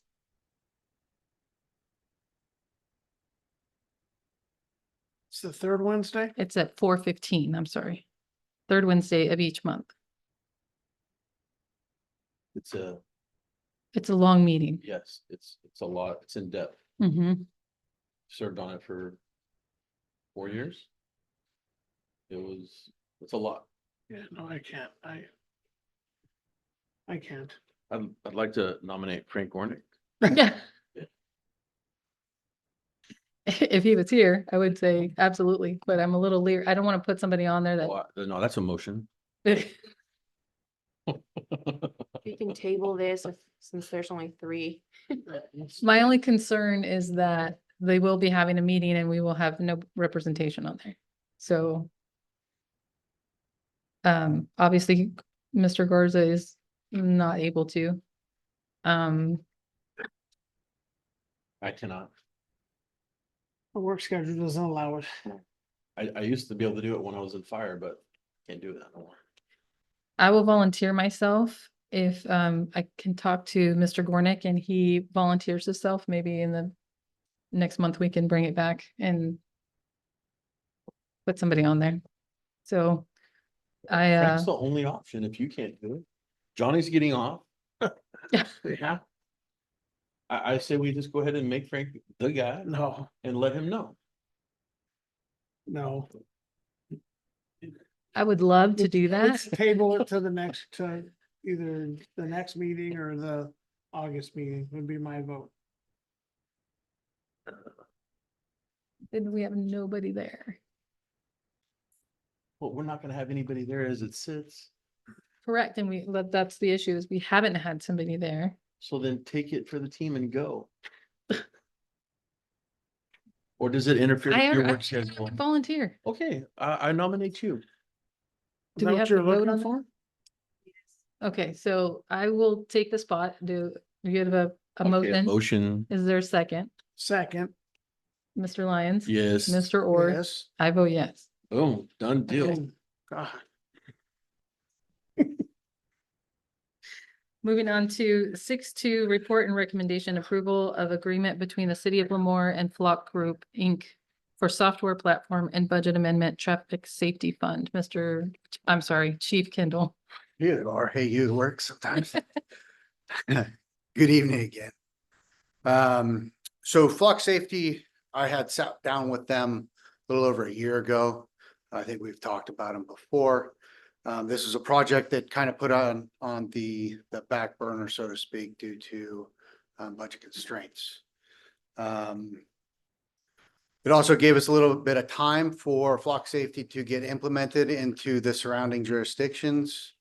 Hanford has purchased them, initially had purchased a number of cameras and then has gone back because they are pretty impressed with it and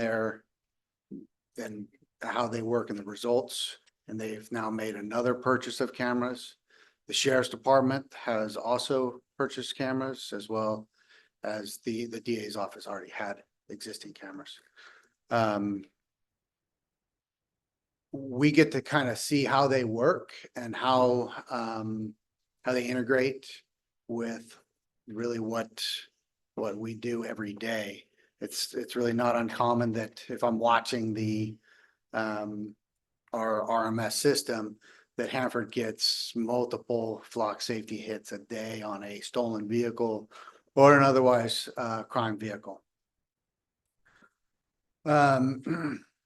These cameras really are an investigative tool. We will place 10 cameras strategically around the city.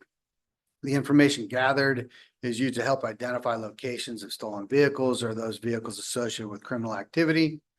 Once a vehicle is entered into the system as stolen, that plate will flag whenever it passes through one of those cameras. And then it's captured in their database. The good part about this is it's a standalone network. It's not a city-owned network. We don't have to pay for the storage. It's a one-time cost. And then I kind of just want to go over what this isn't. The information, like I said, is stored on their servers, not ours. These cameras do not take pictures of faces. They're not used for facial recognition. It's not capable of tracking vehicle speeds. It's not used for traffic control to enforce infractions. It's again, it's really an investigative tool that the problem is no longer we need video of a crime vehicle. But we have enough video. Everybody has a camera. We can track these vehicles throughout the city. It's trying to get the license plates off these vehicles and again, add another slice of the pie when we start our criminal investigation. The overall cost of this contract will be paid out of the Traffic Safety Fund. There's no cost to the general fund. The Traffic Safety Fund can sustain this for this 3-year contract. It's $30,000 each year. In a perfect world, I'd want 26 cameras because I want to be able to cover every ingress and egress out of the city, because we all know that typically these aren't our criminals. They don't belong here. They're coming from outside areas and they're coming in and out of our city somehow. But this is a good start. That'll answer any questions. Have you decided where you're gonna put them at yet?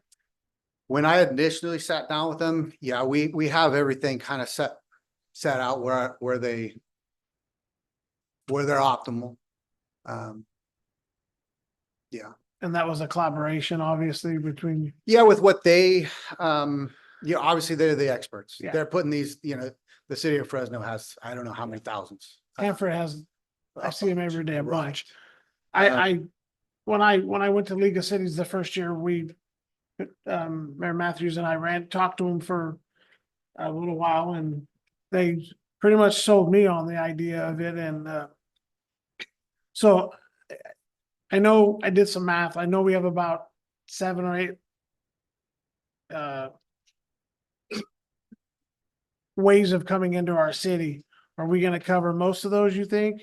Yeah, I'd like to cover most of them. And then we'll kind of get into the discussions as to whether we're gonna hit like, because we can't hit everything.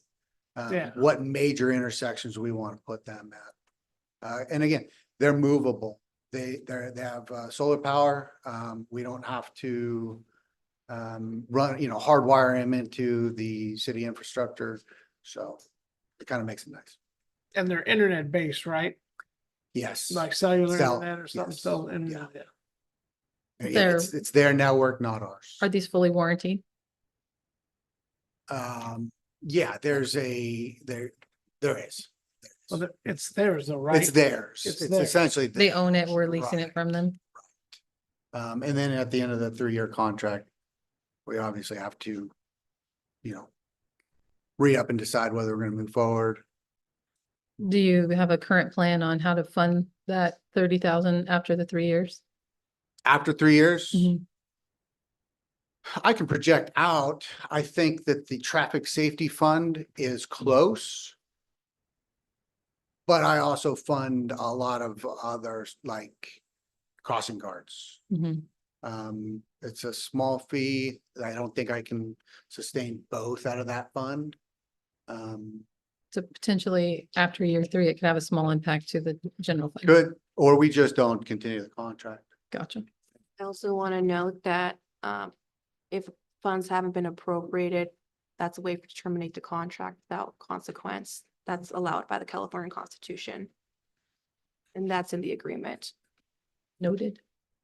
I'm also sure we'll probably be able to recoup some traffic enforcement funding from these cameras that we're utilizing to find people that are driving in our community that are not registered or It doesn't track non-registered vehicles.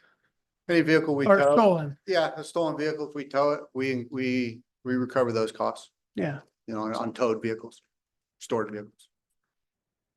it's worth it.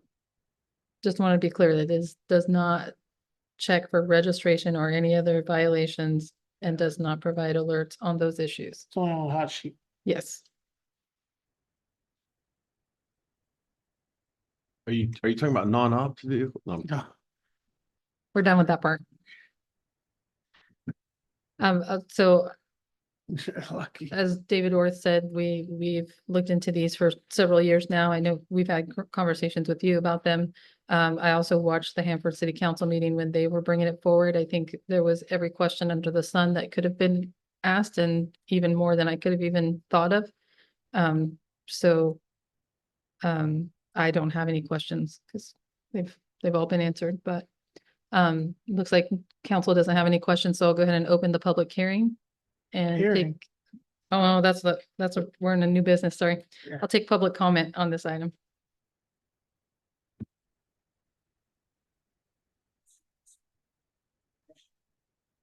The question was, is this for the current year or next year? Yes, so there's a budget amendment from the traffic fund for this current year. And then moving forward for the next 2. It'll be included. It's in the next. Gotcha. Great question. Thank you. I'm sorry. Yes, it will. I'm actually getting a deal if I get it done before July. Is that the $4,000 discount? I'm getting a discount. Sweet. 4,000. So 30,000 becomes 26,000? Or is that No. the discount, with the discount? That's With the discount, there's an implementation fee. They're waiving it. If we can get it done before July. Gotcha. Good job. That's right. I know. I like discounts. So I'll bring it, seeing no public comment, I'll go ahead and bring it back to council. Is there a motion to approve the agreement between the city of Lemoore and Flock Group for the cameras? Yes, motion. I have a motion. Is there a second? Second. I have a motion by Councilmember Orth and a second by Councilmember Lyons. Councilmember Orth? Yes. Yes. Member Lyons, and I vote yes. Passes 3 in favor. City Council reports and requests. Council Member Lyons, I got nothing to report right now. Councilmember Orth. I'm good. You guys are gonna make me the bad guy. Mm-hmm. I'm not the bad guy. Just wanted to report out that I did attend the Office of Education's networking event. It was a very good event. Made a couple of contacts with some people from the base and wanting to get involved and volunteer with the city. So that was a great contact made. The LAFCO meeting that I attended last month, basically the only item of business was to approve a public alternate. That person that was selected was Shane Strawn. At the not the KCAG, the CART meeting. I can't remember what that's called. KCAPTA. Kick captain. I spoke in favor of adding the routes to the base, starting July 1, is that correct? Yes. And that was unanimously passed by that board. So that's great to have those coming back in service to add transportation to the base. The Diablo Canyon tour was pretty amazing. There's too much to say here on the dais, and if I went on about it, my council members would probably walk out on me, but very informative. Made me want a mini nuclear power plant here in Lemoore so we could kick PG&E out, but that's probably not going to happen because they run the plant. So